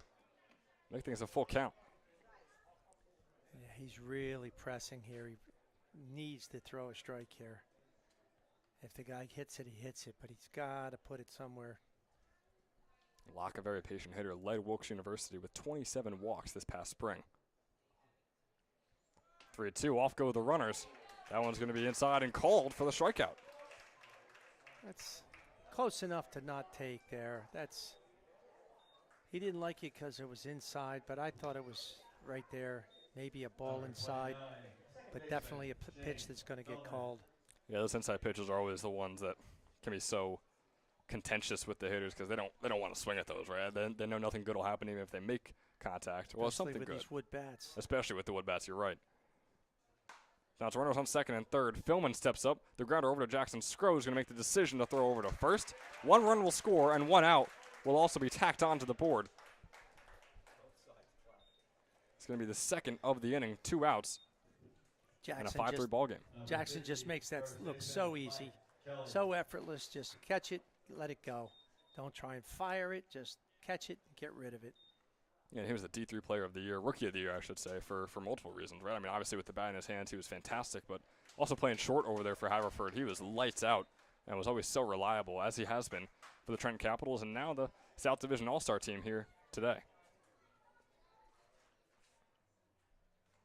So now moving on over to Michael Kelly, who takes that ball inside. I think he wanted to throw a little curveball there, and it didn't quite break enough. Stayed up in the zone. Kelly didn't see any action this past spring, but in his freshman year at Canisius was a .240 hitter with 4 doubles and 3 home runs. He's got a chopper going right over to Ethan Tolbert. Tolbert looking to make a great play. The hard throw over to first, and Ethan Tolbert makes that play absolutely. Beautiful play. The second baseman just wrapped up his high school career and making plays here in the ECCBL All-Star game. You'll love to see it. Puts out number 3 on the board before the North Division can score 1 run and make this a 5-3 ball game. Should see a lot of changes coming up here for both sides. Can already see it defensively for the North Division. We'll likely see a new hitter out there for the South when we return in the bottom of the 5th.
Back here in the bottom of the fifth, whole lot of changes defensively, at least for the North Division. And Tyler Brasky is up at the plate for the South. Starts off with a 1-1 count after swinging and missing at the second pitch. Brad Coley on the mound for his first time today.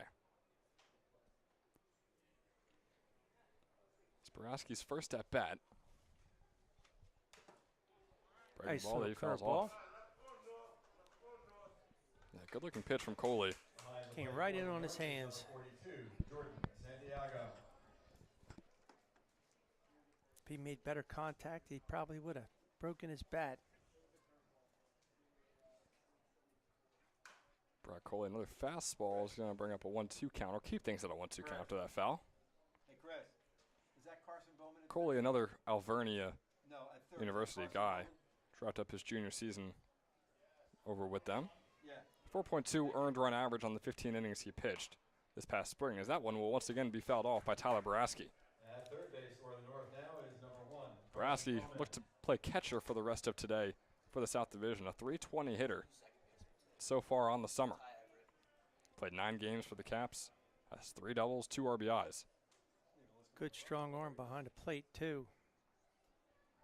1-2 pitch is fouled off towards his own dugout once again. And those are the pitches that the batter got called out on last inning, the inside fastball, and he's just doing a great job of fouling them off.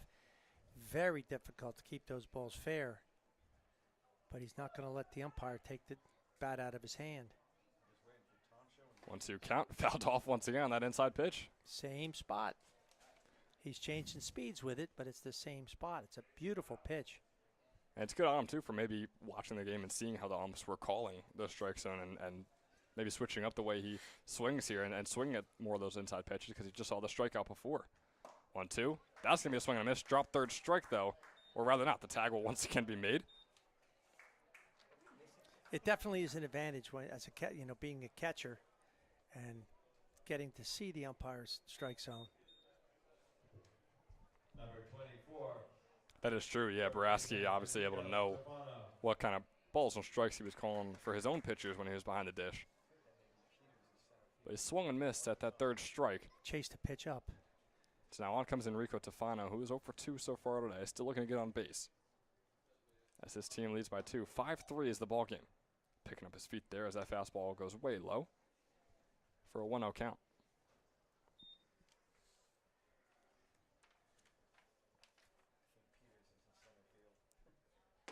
Right there. Solid pitch from Brad Kohler there to make things a 1-1.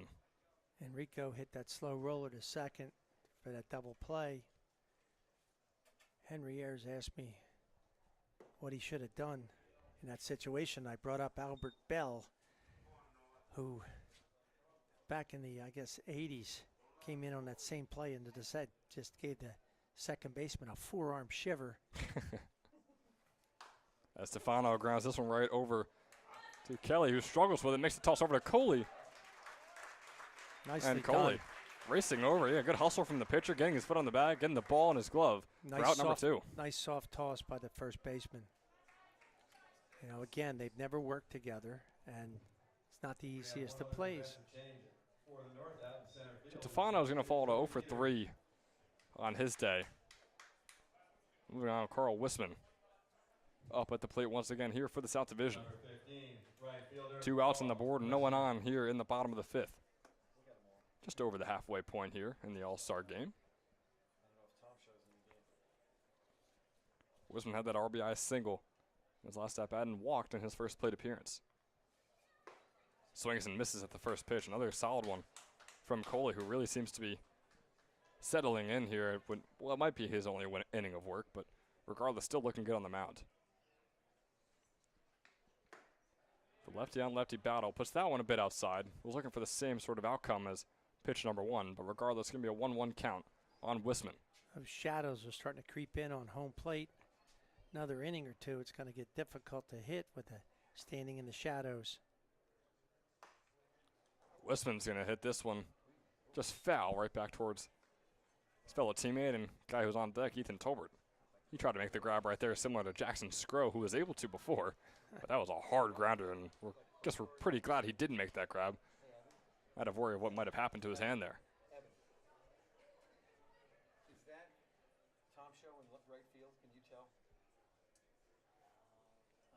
Trying to get something going here with 2 outs. It's the 1-2 ball coming up from Coley. Just a fastball down low. Bring up a 2-2 count. Just get patient on Wisman, too. I mean, obviously, with the 2 strikes on the board, it could be tough to hold the bat in the air and see a pitch go right by you. But Wisman with nice discipline there to bring up a 2-2 count.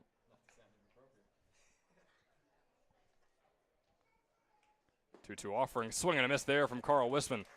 The swing and strikeout puts away the bottom of the 5th, where the North Division still trails 5-3 to the South.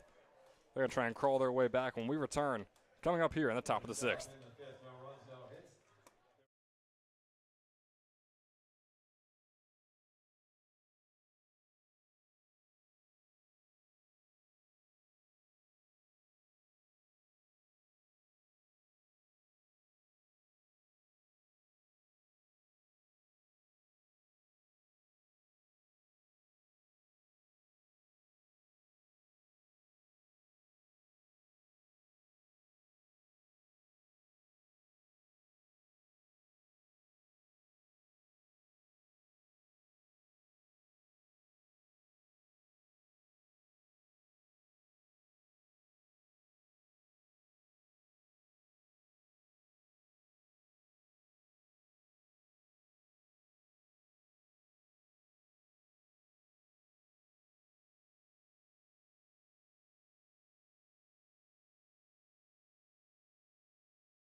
So welcome back here on the top of the 6th. Graham Ross is on the mound. Tyler Baraski still behind the dish, catching his balls and strikes. Still at short is Jackson Scrow. Still at second is Ethan Tolbert, but changes everywhere else in the field for the Southern All-Stars here in the top of the 6th. Apparently their subs couldn't make the game, so they're probably loving life right now, sticking in the game. Absolutely are. Even though it's an all-star game, it doesn't mean anything. I'm sure they love playing ball. Owen Fischel is back up at the plate, looking at his 2nd straight hit here in his 2nd at-bat. Graham Ross is on the mound from the Mercer Mammoths, representing the South All-Stars here with that fastball right at the head of Fischel. Bring up a 3-1 count on him.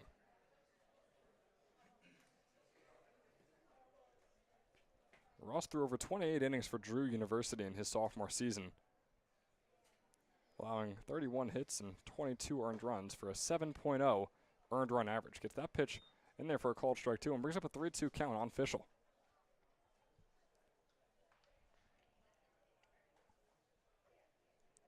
Here is a 3-2 offering. Ball way outside and low, which will walk Fischel onto first base. I'm sure Coach Rich Carabelli's got out a sigh there. It's tough. With leadoff walks just come around to bite you. But you got to feel so much better about a leadoff walk. I mean, I know it's the same result, but a 3-2 count leadoff walk is a whole lot better than what we saw earlier with a pitcher like Chris Wolf, who allowed almost 2 straight 4-0 walks to start off his day. I always tell my pitchers, they threw 6 pitches to walk them. They could have thrown 1 pitch and got a single. They could have saved some pitches. And the nice part, maybe we actually catch it. Right. So now up at the plate is Jordan Santiago. Wrapped up his freshman season at Wilmington out in Delaware. Puts this one out to center field. The catch will be made by Ray Mulhern. Racing all the way down. We know he's quick around the bases, quick out in the field as well. So Mulhern coming down, making the grab, hustling down for out number 1 here in the top of the 6th. I always love when outfielders can't get a pop-up. They stick their glove out like they're catching it. I always tell my guys, do that when you're going to catch it. And the runners see that glove coming out like, oh, look at me, I'm going to catch it. And they keep going. So Mulhern making the grab. This one fouled off by Tomshow. Right back towards us, up against the netting here in Quakertown. As you mentioned, that shadow still kind of creeping up near home plate. Can be tougher and tougher for these hitters. The ball goes sunshine, shadow, sunshine. So it really tough picking up spin. Tomshow just wrapped up his high school career at Upper Marion High School. And he's headed off to Montclair State for his freshman year this fall. That ball going to be inside off the hand of Graham Ross. Upper, so I would have coached against him. I coached at New Hope Soulbury, and we played upper and lower. Upper had a good team. Fastball nearing the blue steel up there. Still no one able to hit it besides your guy Jack Ploppert. But Tomshow getting close right there. He's got a 2-2 count on him. And yeah, Upper Marion solid with baseball. I know Lower Marion, for any of our basketball fans out there, was Kobe Bryant's high school for when he, way back in the day for him. This one going to be out into left center. Mulhern making the grab. His second straight grab in the last two batters, and 2 outs are now on the board.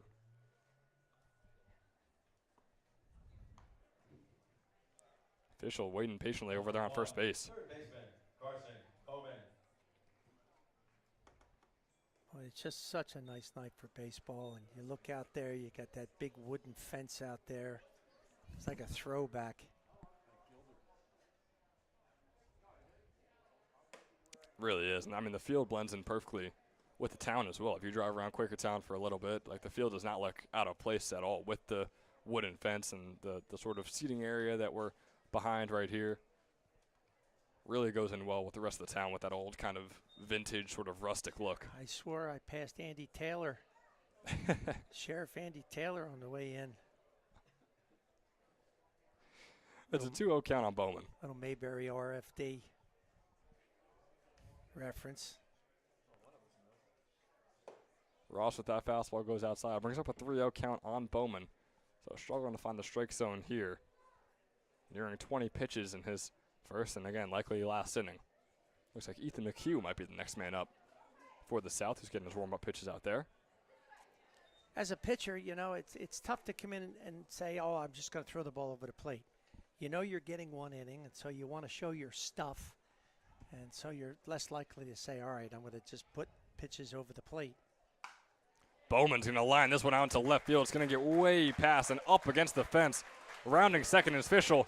Fischel going to stay put on third base, and it's a standing double for Carson Bowman. What a smack of the bat we just heard there from Bowman, the righty hitter. And boy, did it look and play the part. Liner out into left field, puts 2 in scoring position, and the tying run is now on second base for the North Division. Cano Pizzell, what we call him TCP. TCP did a nice job of staying on that ball, not trying to do too much with it, got it in quickly. I wasn't going to be surprised if they sent that runner, but he made a real nice play on it. Yeah, forced Fischel to stay on third. Like I said, it was really an opportunity to make this a one-run ball game with Fischel rounding third, heading home. But Cano Pizzell doing his job out there on left field. But Graham Ross, unfortunately, not keeping things the same on the mound right there. Called for the balk, and the 4th run will score for the North Division. Can't tell you exactly what he did, but he knows he did it because there wasn't a single complaint. No, there was not. As Carson Bowman is now taking his place on third. Swing and a miss there from Rasimovic.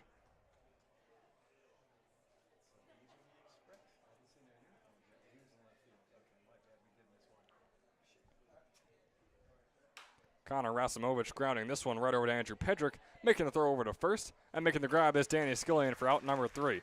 So 1 run scores at the tail end of the top of the 6th there, thanks to the balk from Graham Ross, but he still looked fairly solid in his first inning of work as his team leads 5-4 when we come back right after a quick word from our sponsor. Hi, my name is Dr. Philip Glassner. I'm a hip and knee replacement specialist at Mid-Jersey Orthopedics. We're a multi-specialty orthopedic practice with offices in Flemington, Bridgewater, and Washington, New Jersey. We have 18 fellowship-trained specialists to take care of you from your neck down to your toes. We offer conservative management such as bracing, therapy, and injections through surgical interventions as well. Our goal is to keep you active and healthy and get you back in the game. We also offer on-site digital x-ray as well as MRI. We have evening and Saturday morning office hours to assist with convenient appointment times, as well as having walk-in appointments available. Call us or visit our website at midjerseyorthopedics.com so we can help you to live life better.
You know, the more I watch this game, it's just amazing. Someone else pointed it out, but 90 feet down the line just represents just enough time on a ground ball to throw a guy out who's sprinting from home plate. It really is like every play is a step or so. It really is. Ethan Tolbert's going to put this one out just foul, and it's going to get down before Rasimovic can get to it. You know, a steal is there's just enough time to get there or be really close with a good throw from the catcher. Another 2 feet shorter, and everybody be stealing all over the place. Nice called strikeout right there. Hunter Shuey starting his day off with a strikeout looking on Ethan Tolbert. But yeah, I mean, it's hard when you really think about the game and decipher it in your head. It's hard to find many faults with it. I mean, it's so beautiful. It's an almost perfect game, you could say. And it's just amazing that they pretty much got it right from the beginning. Yeah, of course, now in the majors we see possible changes to the umps. As that ball's going to be just outside for a ball one on Mulhern. But do you have any thoughts? As a coach, I'm curious to know about the possible automated umps, where it's just the strike zone that we see on the MLB broadcast, and that's what the balls and strikes are going to be. You'd like to think the umpires are going to be perfect at what they do, but even the best fielders in the world aren't perfect at what they do. And you know, you look at some of these pitches, and even the hitters, they know when a pitch is just off the plate or it's low. And, you know, when they went to where the players could challenge during spring training, as Mulhern puts right this one right over to so Everett. many of the times. The ground ball to Everett's going to be a quick out, number 2. And there again, ground ball, one step. Yep. It's always so close, but we kind of take it for granted because we see it so often, where it's the split-second call over there on first base, and we're like, yeah, but obviously he was out. Although it is always, I mean, just milliseconds away from being a different result. I used to do a little drill with younger ball players, and, you know, trying to get them to get rid of the ball as quickly as possible. And I would show them that 1 second is 3 or 4 strides to someone who's in full flight. Right. And that's huge. So the quicker you get rid of the ball, doesn't have to be a strong throw. Hunter Shuey on the mound, throwing in the low 90s with these fastballs right here. And he's throwing a little slider with it. Got Skrull on that slider, just being able to foul off. Jackson Skrull with the 1-2 count. He's 1 for 3 today.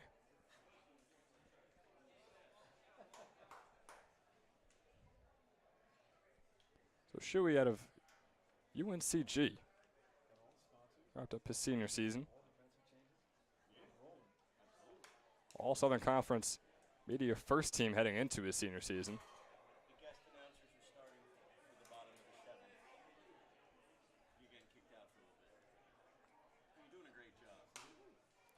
This one from Scro is going to be out past the right field line. Can the catch be made? It cannot. Tom Show was racing towards it.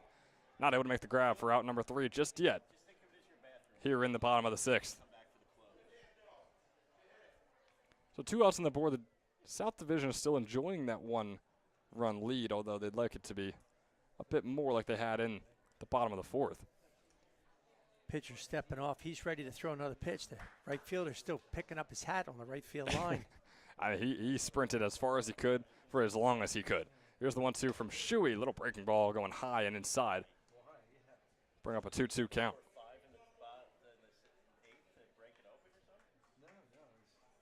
Shuey pitching just over 21 innings, but allowing 32 earned runs. As that one is going to be a drop third strike, and it'll be tossed right over from Santiago to Warren.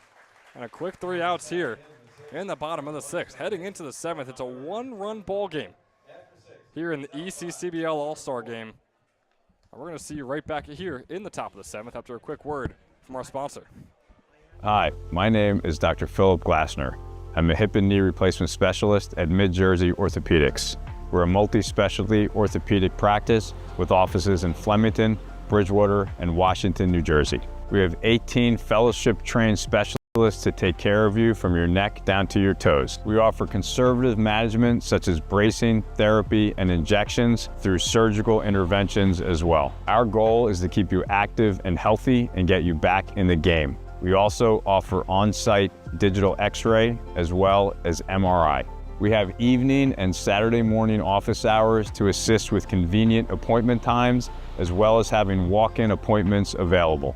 Call us or visit our website at midjerseyorthopedics.com so we can help you to live life better.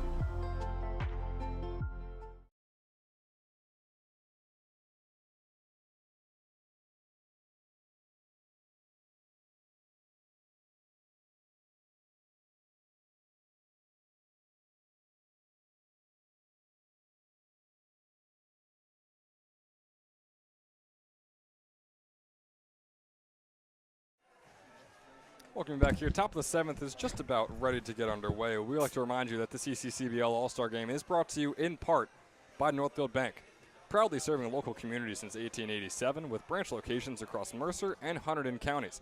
Northfield offers simply free checking with no minimum balance, no monthly fees, and no per-check charges. Northfield Bank customers also enjoy free online banking, mobile app access, and a free debit card for everyday purchases. For more information, please visit northfield.com or follow Northfield Bank on LinkedIn, Instagram, Facebook, Twitter, and TikTok at Northfield Bank. So once again, we thank Northfield Bank for sponsoring in part the ECCBL All-Star Game out here in Quakertown, top of the 7th, ready to go. Here with Ethan McHugh on the mound now for the South Division. Northfield is my bank. There's some wonderful people. Absolutely. I mean, we sing their praises almost every day we come on the air here on Jersey Baseball Nation. It's for a very good reason. Joey Peters with his first at-bat of the day. Facing off against McHugh. McHugh got him with a 1-0 count. Peters is going to ground this one foul just past Pedrick on third base. Boy, almost on cue, talking about the wonderful facilities here and the beautiful night. They must have fired up the grill in the back because I can smell that wonderful smell wafting through here. It smells delicious. I saw a couple hot dogs walking by us. I know we saw a few players with hot dogs walking back to their dugouts, and I was getting pretty jealous. I saw you with a hot dog, Coach. Absolutely. I think it was mustard and relish with a couple dogs on there. It's the only way to eat a hot dog. I couldn't agree more. Ethan McHugh with the pitch. This one from Joey Peters is going to get out into left field and be a single in his first at-bat of the day. Joey Peters out of Misericordia just dropped up his sophomore year, getting his day going right here in the top of the 7th. Looks like they replaced the second baseman with Luke Guire. Yeah, Luke Guire now out there instead of Ethan Tolbert, and Jackson Scro so now remains the only remaining shortstop, or remaining fielder, I should say, to have played the entire game up until this point. And again, we sang Scro's praises earlier too, so it's for good reason why he should play so many innings here in the All-Star game, as McHugh has a bit of a change-up breaking ball, finding the outside corner, just past the outside corner on Locke there for a 1-0 count. One of the reasons was Justin Sestawicki, our shortstop, couldn't make it. He's a great shortstop in his own right, taking nothing away from Scroy. Yeah, we talked about Sestawicki in our pregame show, right? You were saying how good he's been for you guys this season, especially as of late. And we talked about him as if he was going to be coming in this game. So unfortunate that Sestawicki couldn't be showing up. Bit of a check over from Fitzpatrick onto first. Nothing to it as Peters gets back in time. 2-1 count here on Locke. He's 1 for 3 today. Sort of similar to Scro, Locke has played the entire game up until this point. Takes a fastball inside for a 3-1 count.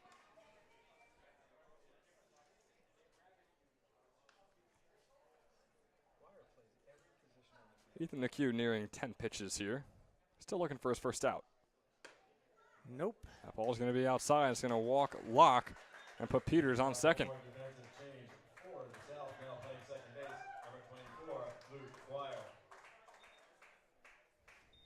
Don't want to move those runners up 90 feet. Yeah, absolutely don't. We all talked about how game is all about 90 feet and getting there in time and things like that. But putting 2 runners on those 2 bases and having no outs to show for it is a tough way to start off the top of the 7th, especially when you're trying to hold on to this 5-4 lead.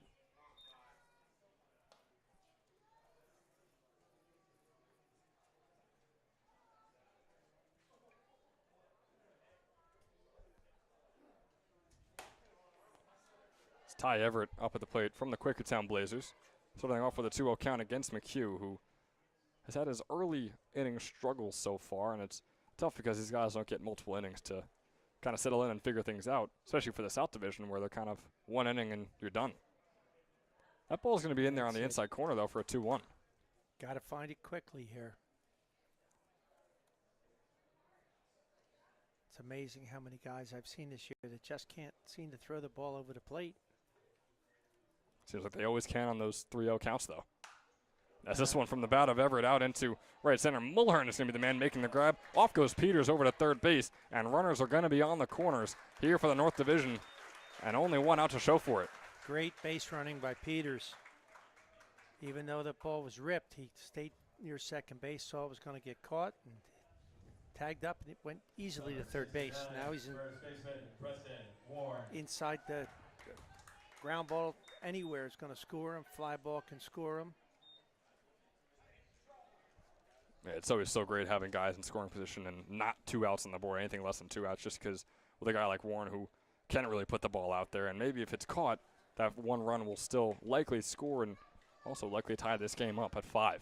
Absolutely. As a coach, you just tell your batter to make sure you put the bat on the ball. You can't go down looking. Strike 2.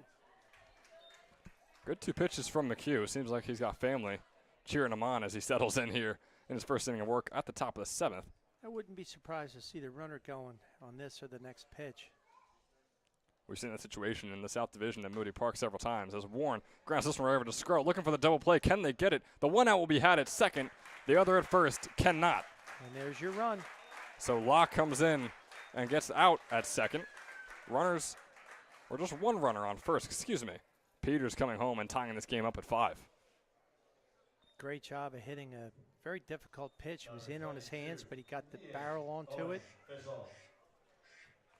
It's been an excellent job. Methodically, the North Division has been slowly but surely coming back here ever since. As this one's grounded hard over to Danny Scullion. Boy, it didn't take long on that at bat. Didn't take long to end off the top of the 7th. Down off the bat official. Right over to Scullion for out number 3 here in the top of the 7th. So moving on to the bottom, it's a tied up ball game. But we got some great baseball headed your way coming up right after a short break. We'll see you there.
Welcome you back here into the bottom of the 7th here at Quakertown.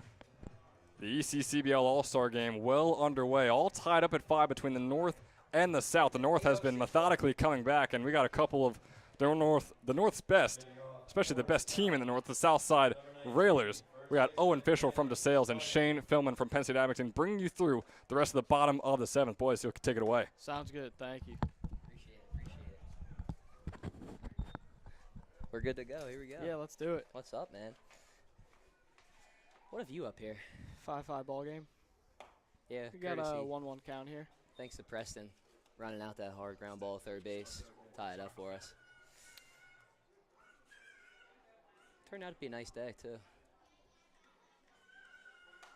And he fouls one off. And make a 1-2 count here. 5-5 ball game, bottom of the 7th inning.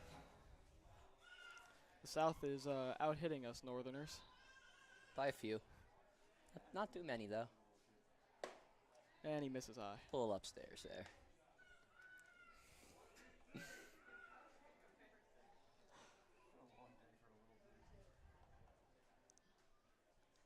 And the 2-2 pitch.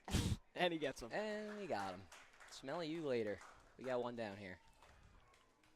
Boys are throwing it around, looking good out there. You know, if you guys didn't see the mic'd up video with Shane, you know, we were talking about the horrific story of Ballerina Cappuccina. You know, what do you got to say about it, Shane? It's a tragedy. It's a shame, It's a tragedy. Man. And tralaleo, tralala, like, sad to see him go, you know? Yeah. Really sad. That's how the world works. Absolutely. And he misses upstairs with the 0-0 pitch, 1-0.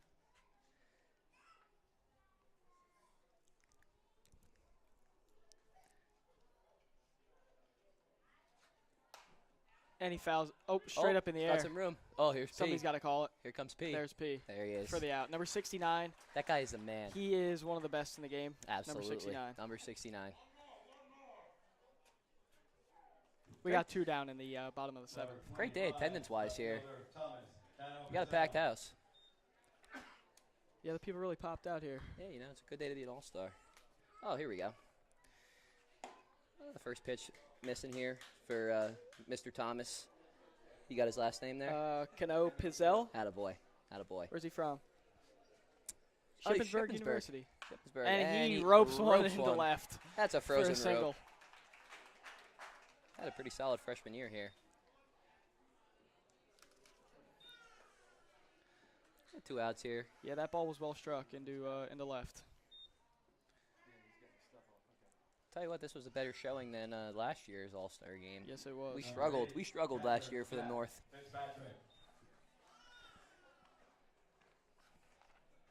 Oh, nice. We got Jack Fitzpatrick walking up here, 2 down. Hartford Community College. This guy had a half-decent year, you know. Young cat. As he takes strike 1. How do you feel about the guy on the bump? I'll give you a name in a second. Yeah, if here. I knew his name, I could probably help you out. Just kidding, just kidding. Oh, here we go. Ethan Grodak. I don't think we've seen him this year We for have not Southside. seen him yet. He's looking pretty good. Yeah. Got an 0-2 count here. 2 outs, bottom of the 7th. And the pitch. And there goes And the Yeti. he got him. And he gets him. Great inning for the North Side here. Very good inning. That was Ethan Grodak. Nice inning by him.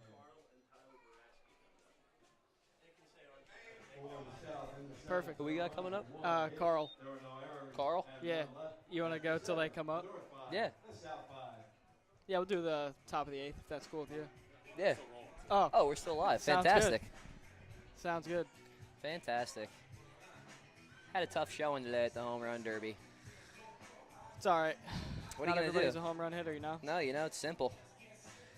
These ECCBL baseballs are like they're like hitting a pair of rolled up socks. Yes. And, you know, rumor from the grapevine is might be a little frozen ball action going on there. Yeah, down at Southside. Down at Southside. You didn't hear that from us, though. Nope.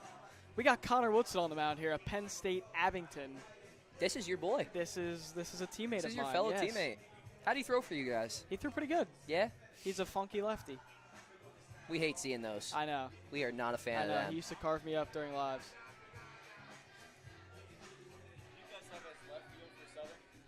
Looks like our day might be coming to an end here, Owen. Looks like our day might be concluding to the next guys coming up here. Passing it off to... We're passing it off. Carl and Ty. Carl and Ty. Here you guys go. Appreciate it. Let's go, dude. Let's go, Ty. What's up, man? What's going on? What's up? How are you? Can't hear much on this thing. No, you can't hear much on this thing. This is pretty cool. I like it. Do we gotta do anything other than just talk? Whatever you want to do. We don't gotta run Who's any on the of this bump? stuff.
So wrapping up the bottom of the 7th with a couple of all-stars from the ECCBL's top team over with the Southside Railers, and I hate to throw a stray over to our next two guys, Tyler Brasky and Carl Wilson. We got a couple all-stars. You guys have been fantastic so far this summer, but for the bottom team in the South Division, so I'll let you guys hash it out with the kind of stray I'm tossing over you as I toss over the mics, but I'll let you guys take it away for the top of the 8th. We're on our way up. We're on our way up. Appreciate the doubts. Yeah, Caps are getting hot. Yeah, we're getting hot at the right time. We're second half team. Big series tomorrow against the Kings. Foul it off like that. Who we got on the hill? That's a good question. Woodson? Is that it? Connor Woodson on the hill. Let's All go. right. Yeah, started off 0-1. From the Gens.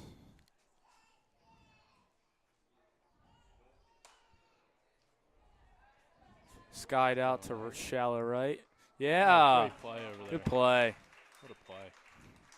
No man's land, goes over and gets it. Good stuff right there.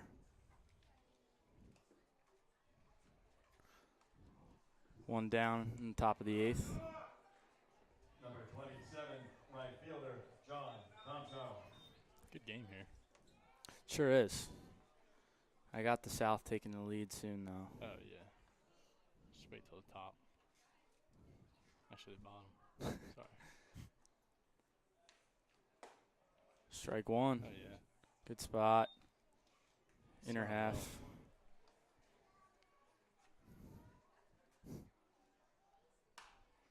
Skied out to center. He's got it. Fastest man on the planet. Oh, yeah. You're out. 2 down. 2 down. Dude gets to everything. Yeah. Quick 2 there. Number 1, third baseman, Carson Bowman. Yeah, shout out the boys at Clarion, dude.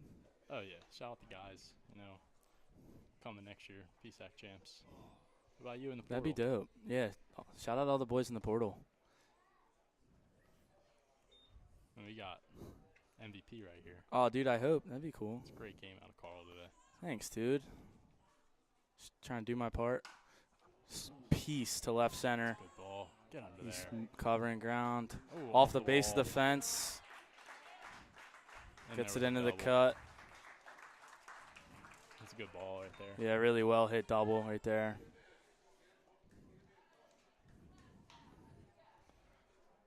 Two outs, man on second for the North.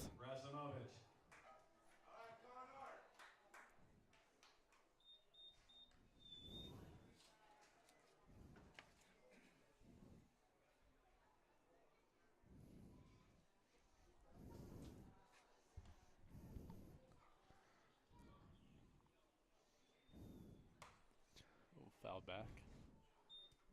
Gonna shout out my hitting coach Rob Potts, who's watching, and my Uncle Rick back home, who is also watching. What's up? Anybody else? That's all I got. Fam's in the stands.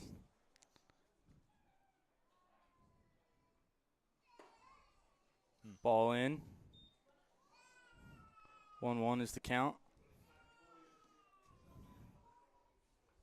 Where's this pitcher go to school? Can we find that? out? I don't know. I don't have the resources over here for that Not one. many tools here. There's fouled off. Fouled. Coryell with the field. Atta boy. Yeah. Yeah. Play over there. But the hands from the Gens coach over there. Yeah, former Lehigh second baseman we hear. It's good info. I appreciate that. You know who we got to shout out? Jaden Shin. Shout out Jaden Shin, home run derby winner. Hits him right on the elbow. May have leaned in. Pitcher is asking if he leaned in. Got some Woodson insider thought he information. leaned in. Woodson's from Penn State Abington. Penn State Abington, Woodson. All right. Shout out Eric David, Penn State Abington, Pennsbury grad. Aha. That's my guy right there. First and second, 2 outs for the North after the hit by pitch.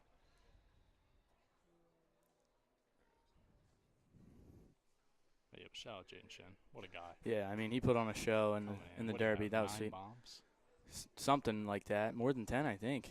I mean, he put on a record. show. What a guy. Inside source, he was saying today that he was pretty nervous as strike one goes in there. He didn't think he was going to hit any. And that's not usually the confidence that wins you the Derby, but it worked out for him. I mean, he was raking. Yeah, I mean, shout Every out ball. Youngberg for BP. Yeah. And Coryell came in out of the bullpen. Oh, ball to the backstop. Kicks back to the catcher. Runners take second and third there. Yeah, I was nervous for my car out there with Shin up. Oh, dude, I parked so far away so that nobody hit me. I think Sure they you should got a car, advertise too. the parking lot. Hey, we're having a home know, run derby I know. today. Don't park here. Tosses the rosin. 1-1.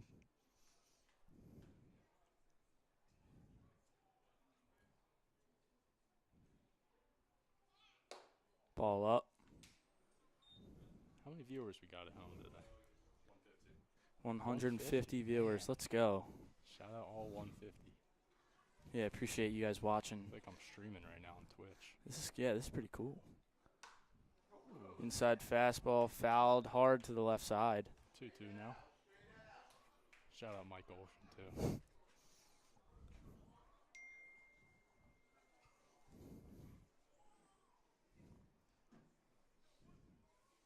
Two outs. Let's see something here. Leave him stranded. Little curve in the dirt. What do you think? Fastball away, lined. That'll score 1. Good shot. Not in time. Runner takes second. There's an RBI double. North goes up. And he hits a little Sally on second. North now up 7-5 North. Number 14, shortstop, Nate Block. Pivotal moment right there for the North. Yeah, huge at bat. South's going to need to tie it up in the next 2 innings.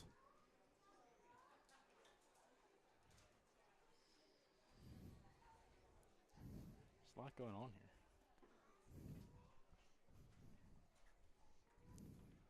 We got Ben on the score bug. Appreciate it. It's keeping us up to speed here. I feel like this should be our Strike new 1 job. for Woodson. Yeah, I like this. I get used to this. Any game we're both off. Let's just head into Sure. Let's take game 1 tomorrow. You got game 1? No, I'm catching game 2. All right, I got game 2 All right. as well. We'll talk. Yeah, we could do that. Discuss what's behind. Strike closed 2. Oh, doors. where's that, Blue? Gesture's back up here, probably chirping at me. Oh, that means lights. Umpire having some trouble seeing. As you can tell, that was a strike. Strike There it 2. is. 1 and 2. Here we go.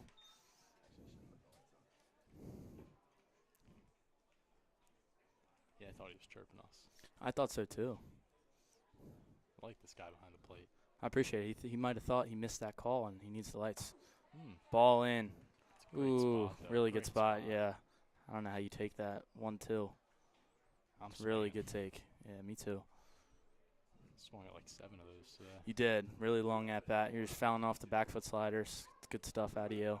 Yeah, almost took off my 2-2. foot. Ball up, 3-2, full count.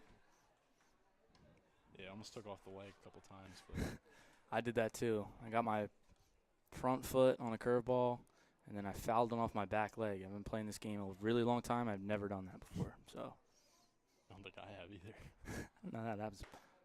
Oh, wow, great spot. Ball 4 in. Good pitch out of Woodson there. Really good at bat. Yeah, Ump chirped me when I came back out. He told me to start wearing my catcher's leg guard. when I was Really? like that, yeah. Wow, did pass ball get him? Or what happened, dude? I guess one of the fouled Wow. off. Like, I guess it hit him. And he was like, you got to watch your leg. I was Man. He said, do better, dude. Basically, yeah.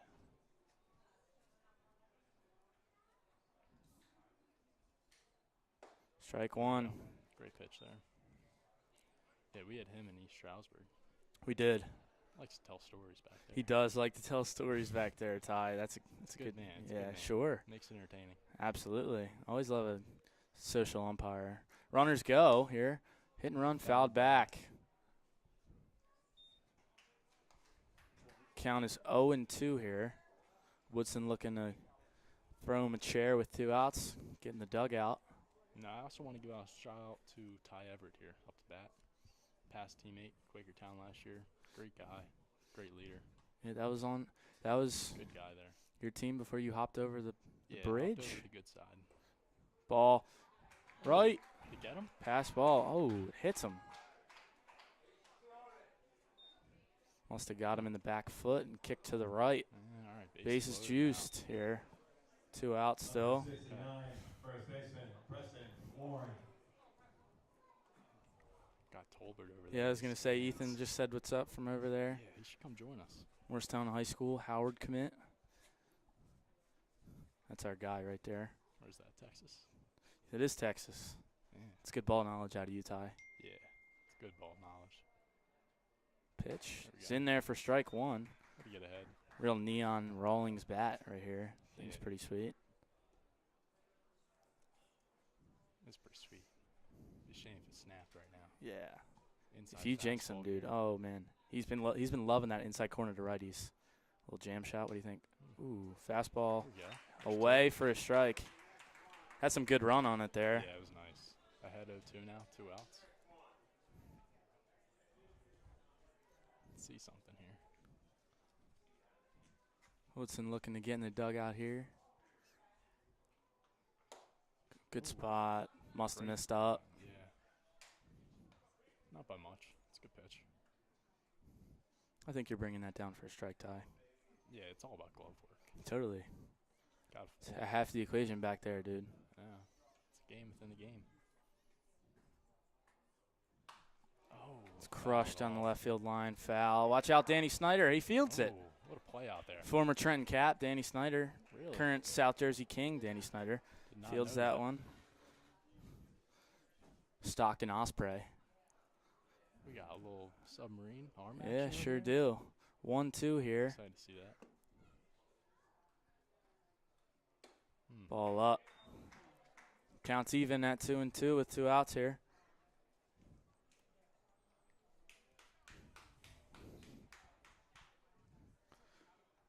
Got official on deck. The Sales Bulldog. Friends with him? No, I just know him from playing with him. Yeah. Another guy that likes to talk to you. Oh, Strike yeah. 3. Woodson strikes him out to end the inning. And that's going to end me and Ty's time in the booth. Thanks for having us, Olshan, Ben, everybody at the ECCBL. Really appreciate it. Go Caps. Roll Caps. It's all for us.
So we welcome you back here in the bottom of the 8th. We hope you enjoyed our little inning worth of some Southside players coming up here having a great time. A couple of Caps players coming up here having a great time.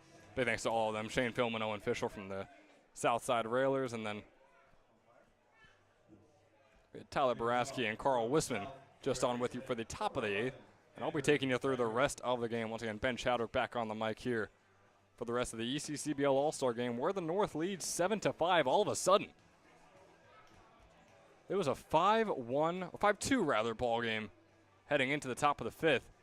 Now it's a 7-5 lead for the North after they scored 2 in the top of the 8th right there. Andrew Pedrick is up at the plate and starts off with a fastball, find the bottom left corner for a called strike 1.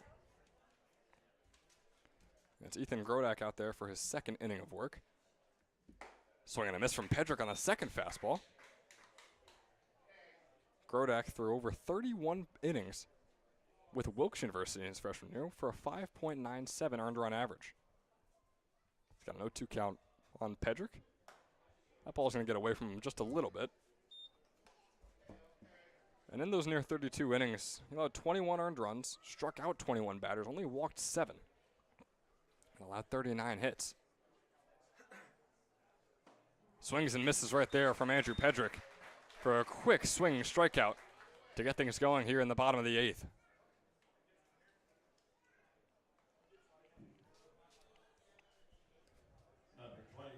So now on comes Donato Incalingo with his head coach Mike Coryell watching him on right there. Of course, we had Coach Coryell on the broadcast earlier. Maybe we'll see him again later on. Starts off with an 0-1 count on Incalingo.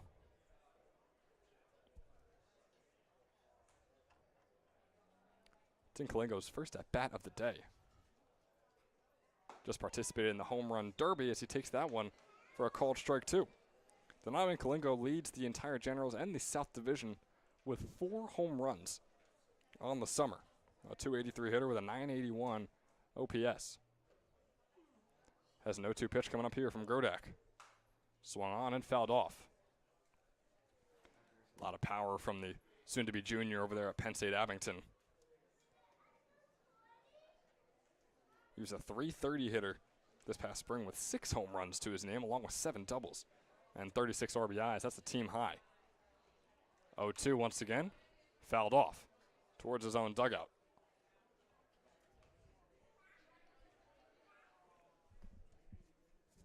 Yeah, Luke Wire on deck and Ray Mulhern right behind him. It's an 0-2 pitch once again on Incalingo. He checks himself going around. They're going to say he didn't, and they're going to say he was off the strike zone as well for a 1-2. So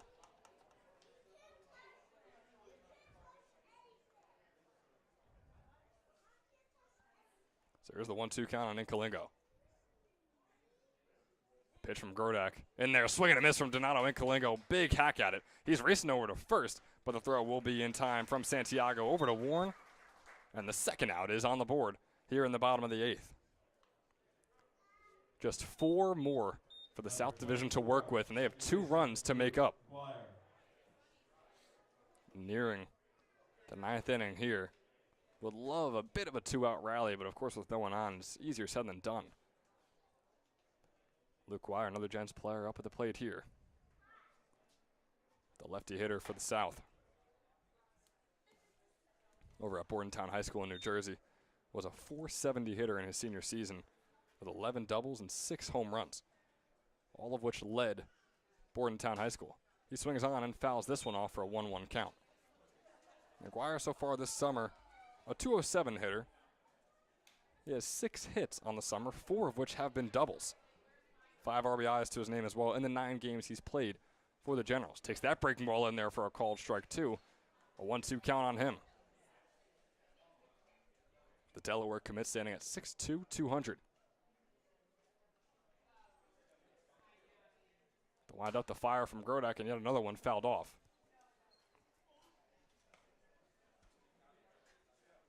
Grodak now at 25 pitches here on the day. Again, his second inning of work.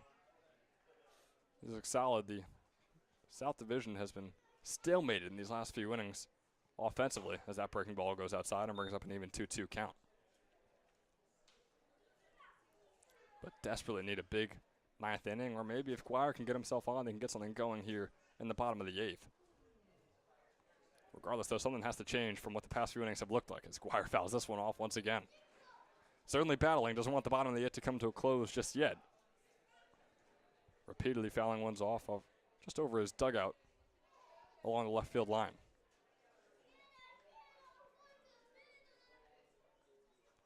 Here's the 2-2 to Guire. Fastball swung on out into left center, being chased down by Peters. Said the catch will be made by Rasimovsky over the Electric City Express, making the catch for out number 3. The South Division has just 3 more to work with. Top of the 9th coming your way, where the North Division leads 7-5, looking for some insurance when we return after a quick word from our sponsor. Hi, my name is Dr. Philip Glassner. I'm a hip and knee replacement specialist at Mid-Jersey Orthopedics. We're a multi-specialty orthopedic practice with offices in Flemington, Bridgewater, and Washington, New Jersey. We have 18 fellowship-trained specialists to take care of you from your neck down to your toes. We offer conservative management such as bracing, therapy, and injections through surgical interventions as well. Our goal is to keep you active and healthy and get you back in the game. We also offer on-site digital x-ray as well as MRI.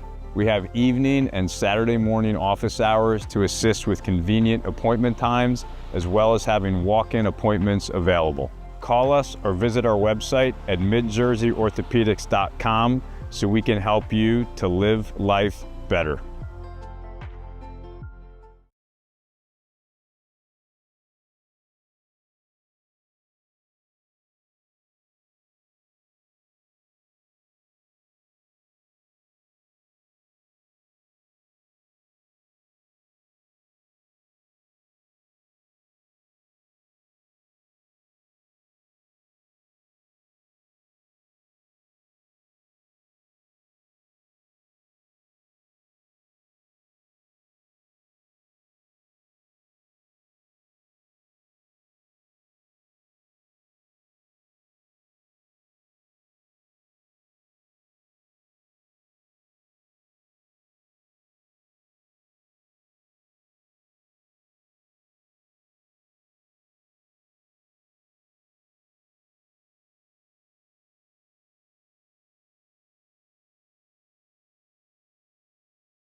Welcome back here in the top of the 9th.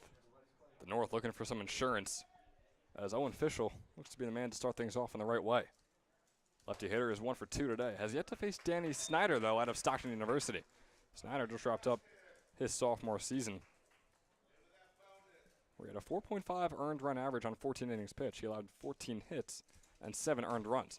This one from Fischel's fouled off. Brings up an 0-2 count on him.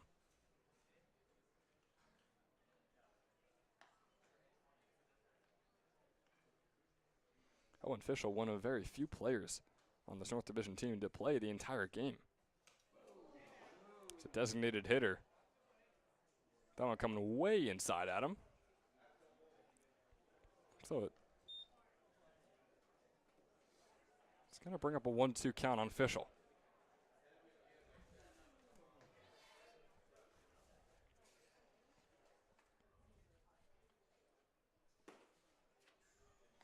And Owen Fischel, who you heard on the broadcast, just in the bottom of the 7th, and when that happened, we kind of assumed, oh yeah, his day is done. No, he's right back out there with the bat in his hands.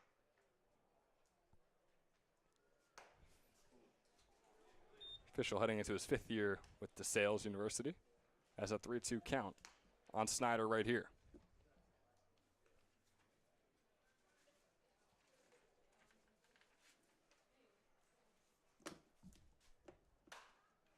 Official's going to ground this one right over to Jackson Scrow, who makes the throw over to first, and in time. Despite for Fischel hustling his way over there, Scullion making the stretch out. Again, out number 1 here in the top of the 9th. Number 42.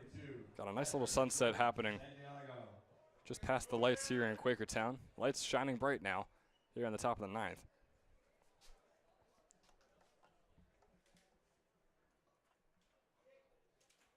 As it's Jordan Santiago stepping up to the plate. Playing for the Pocono Timber Rattlers this summer. Wrapped up his freshman season with Wilmington University. He was just a 143 hitter there through the 11 games he played in. Swings and misses at the second pitch to bring up a 1-1. Yeah, claps after each pitch. Must be fans of Danny Snyder.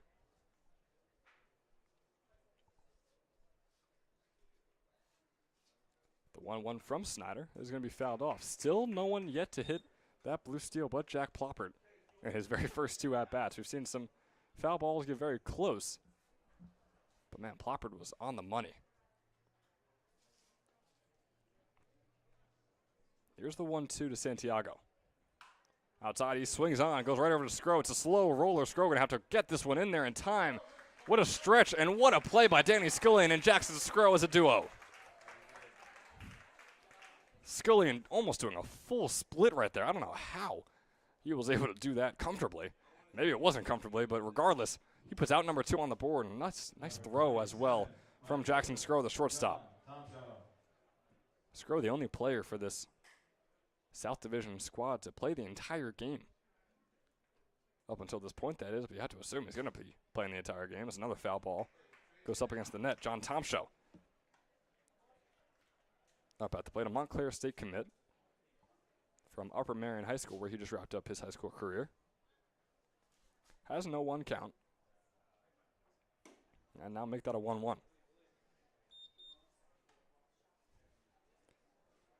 Snyder just over 10 pitches, while Tomshow is still looking to get on base for the first time today. He's 0 for 2. Here's the 1-1 offering. Swung on and fouled off.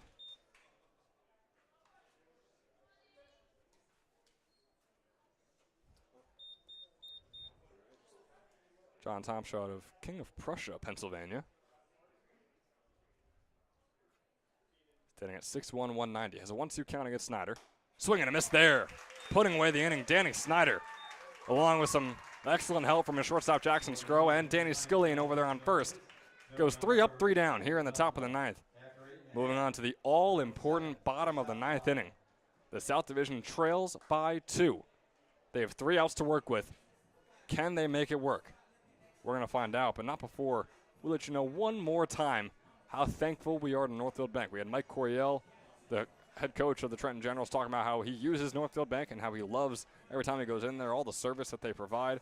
And we continue to sing their praises so far this summer because of how great of a bank it is, and we highly recommend you bank with Northfield Bank. We remind you that they sponsor in part this game and the ECCBL season as a whole. Proudly serving local communities since 1887, they got locations across Mercer and Hunterdon counties. Northfield offers simply free checking with no minimum balance, no per check charges, and no monthly fees. Northfield Bank customers also enjoy some free online banking, mobile app access, and a free debit card for everyday purchases. So if you want more information, which you should, I mean, Northfield Bank, like I mentioned, one of the best banks out there to take your money and your financial needs to, please visit northfield.com or follow Northfield Bank on LinkedIn, Instagram, Facebook, Twitter, and TikTok at Northfield Bank. Torrin McKenzie is the man up, starting things off when we return in the bottom of the 9th. We'll see you there.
excuse me, I got my Mammoth players mixed up to start us off here in the bottom of the 9th. One last chance for the South Division to come back. It's going to be Ray Mulhern up the plate, grounding this one right over to the third baseman. Throw over to first is going to be a quick out, number 1.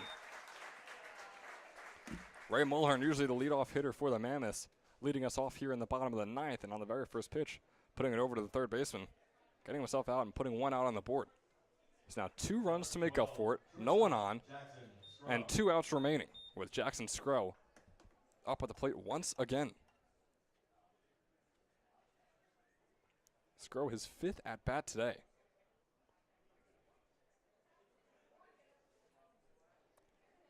First pitch puts out into left field. Rasimovsky making the catch. 2 pitches, 2 outs. Here for the pitcher, we haven't even been able to introduce yet, Mason Prohibition.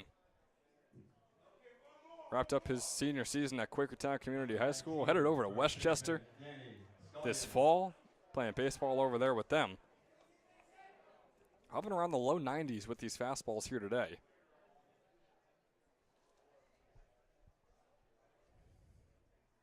Looking to see how he can end off against Danny Skillian. That's 3 straight strikes from Prohibition as Skillian swings and misses.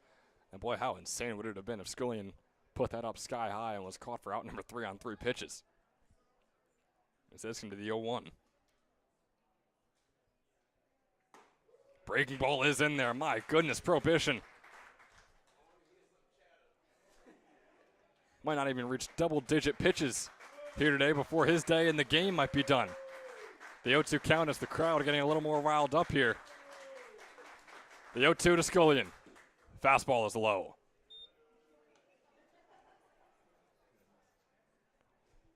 So Danny Scullion now coming up with the 1-2.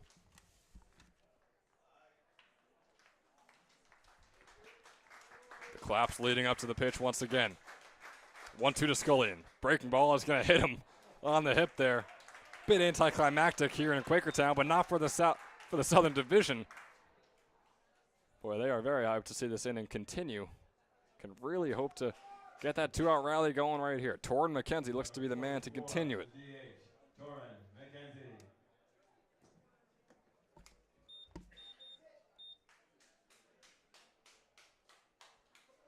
Torrin McKenzie heading into his junior season at Holy Family. A .452 hitter. Going to piece this one along the right field line. It's going to get down. Around comes Danny Scullion. Heading over to third, rounding third. McKenzie rolling his ankle, might be out. They said he'll get down to second, and this is a 1-run ball game. An RBI double from Torrin McKenzie. 7-6, the North leads. Far from over here in Quakertown. Torrin McKenzie, we know he's had problems with his ankle earlier.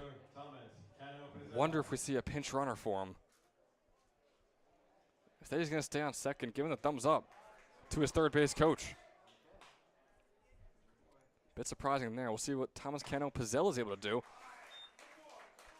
But don't get fooled. Prohibition is still out there shoving on the mound right now. Hovering around the low 90s with these fastballs. Breaking ball might cut all the way in. Boy, it was headed straight for Cano Pizzell's left elbow and then cut in just close enough for the strike zone. Instead, it's going to bring up a 1-1 count.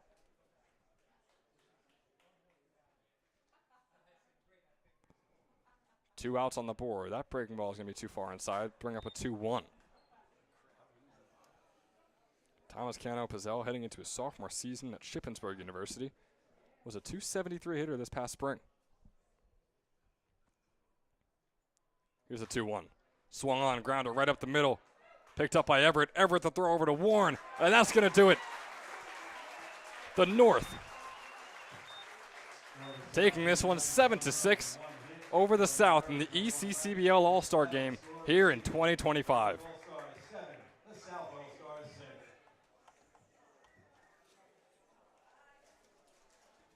What a game we were able to see. Moving along, we had a lot of pitchers really showing off. We had a lot of hitters really showing off as well. The North taking this one 7-6 is your final. And once again, we thank you so much for tuning in. We had a lot of fun producing this broadcast for you. We hope you had a lot of fun watching along. Had so many different commentators, couple of players testing it out for the very first time. We think they did a pretty good job. Had some fun up here in the booth. And one of those broadcasters, we're going to give the Toyota Player of the Game here in the ECCBL All-Star Game. Owen Fischel went 1 for 3, but had 2 RBIs along with 2 walks in his 5 plate appearances. Owen Fischel is your Toyota Player of the Game here in the 2025 ECCBL All-Star Game. One last time, the North Division taking this one 7-6. We'll see you right here on Jersey Baseball Nation back at Moody Park, continuing on the ECCBL regular season in the South Division when we return tomorrow. But for now, have a great night, folks. Get home safe wherever you may be, and we'll see you tomorrow.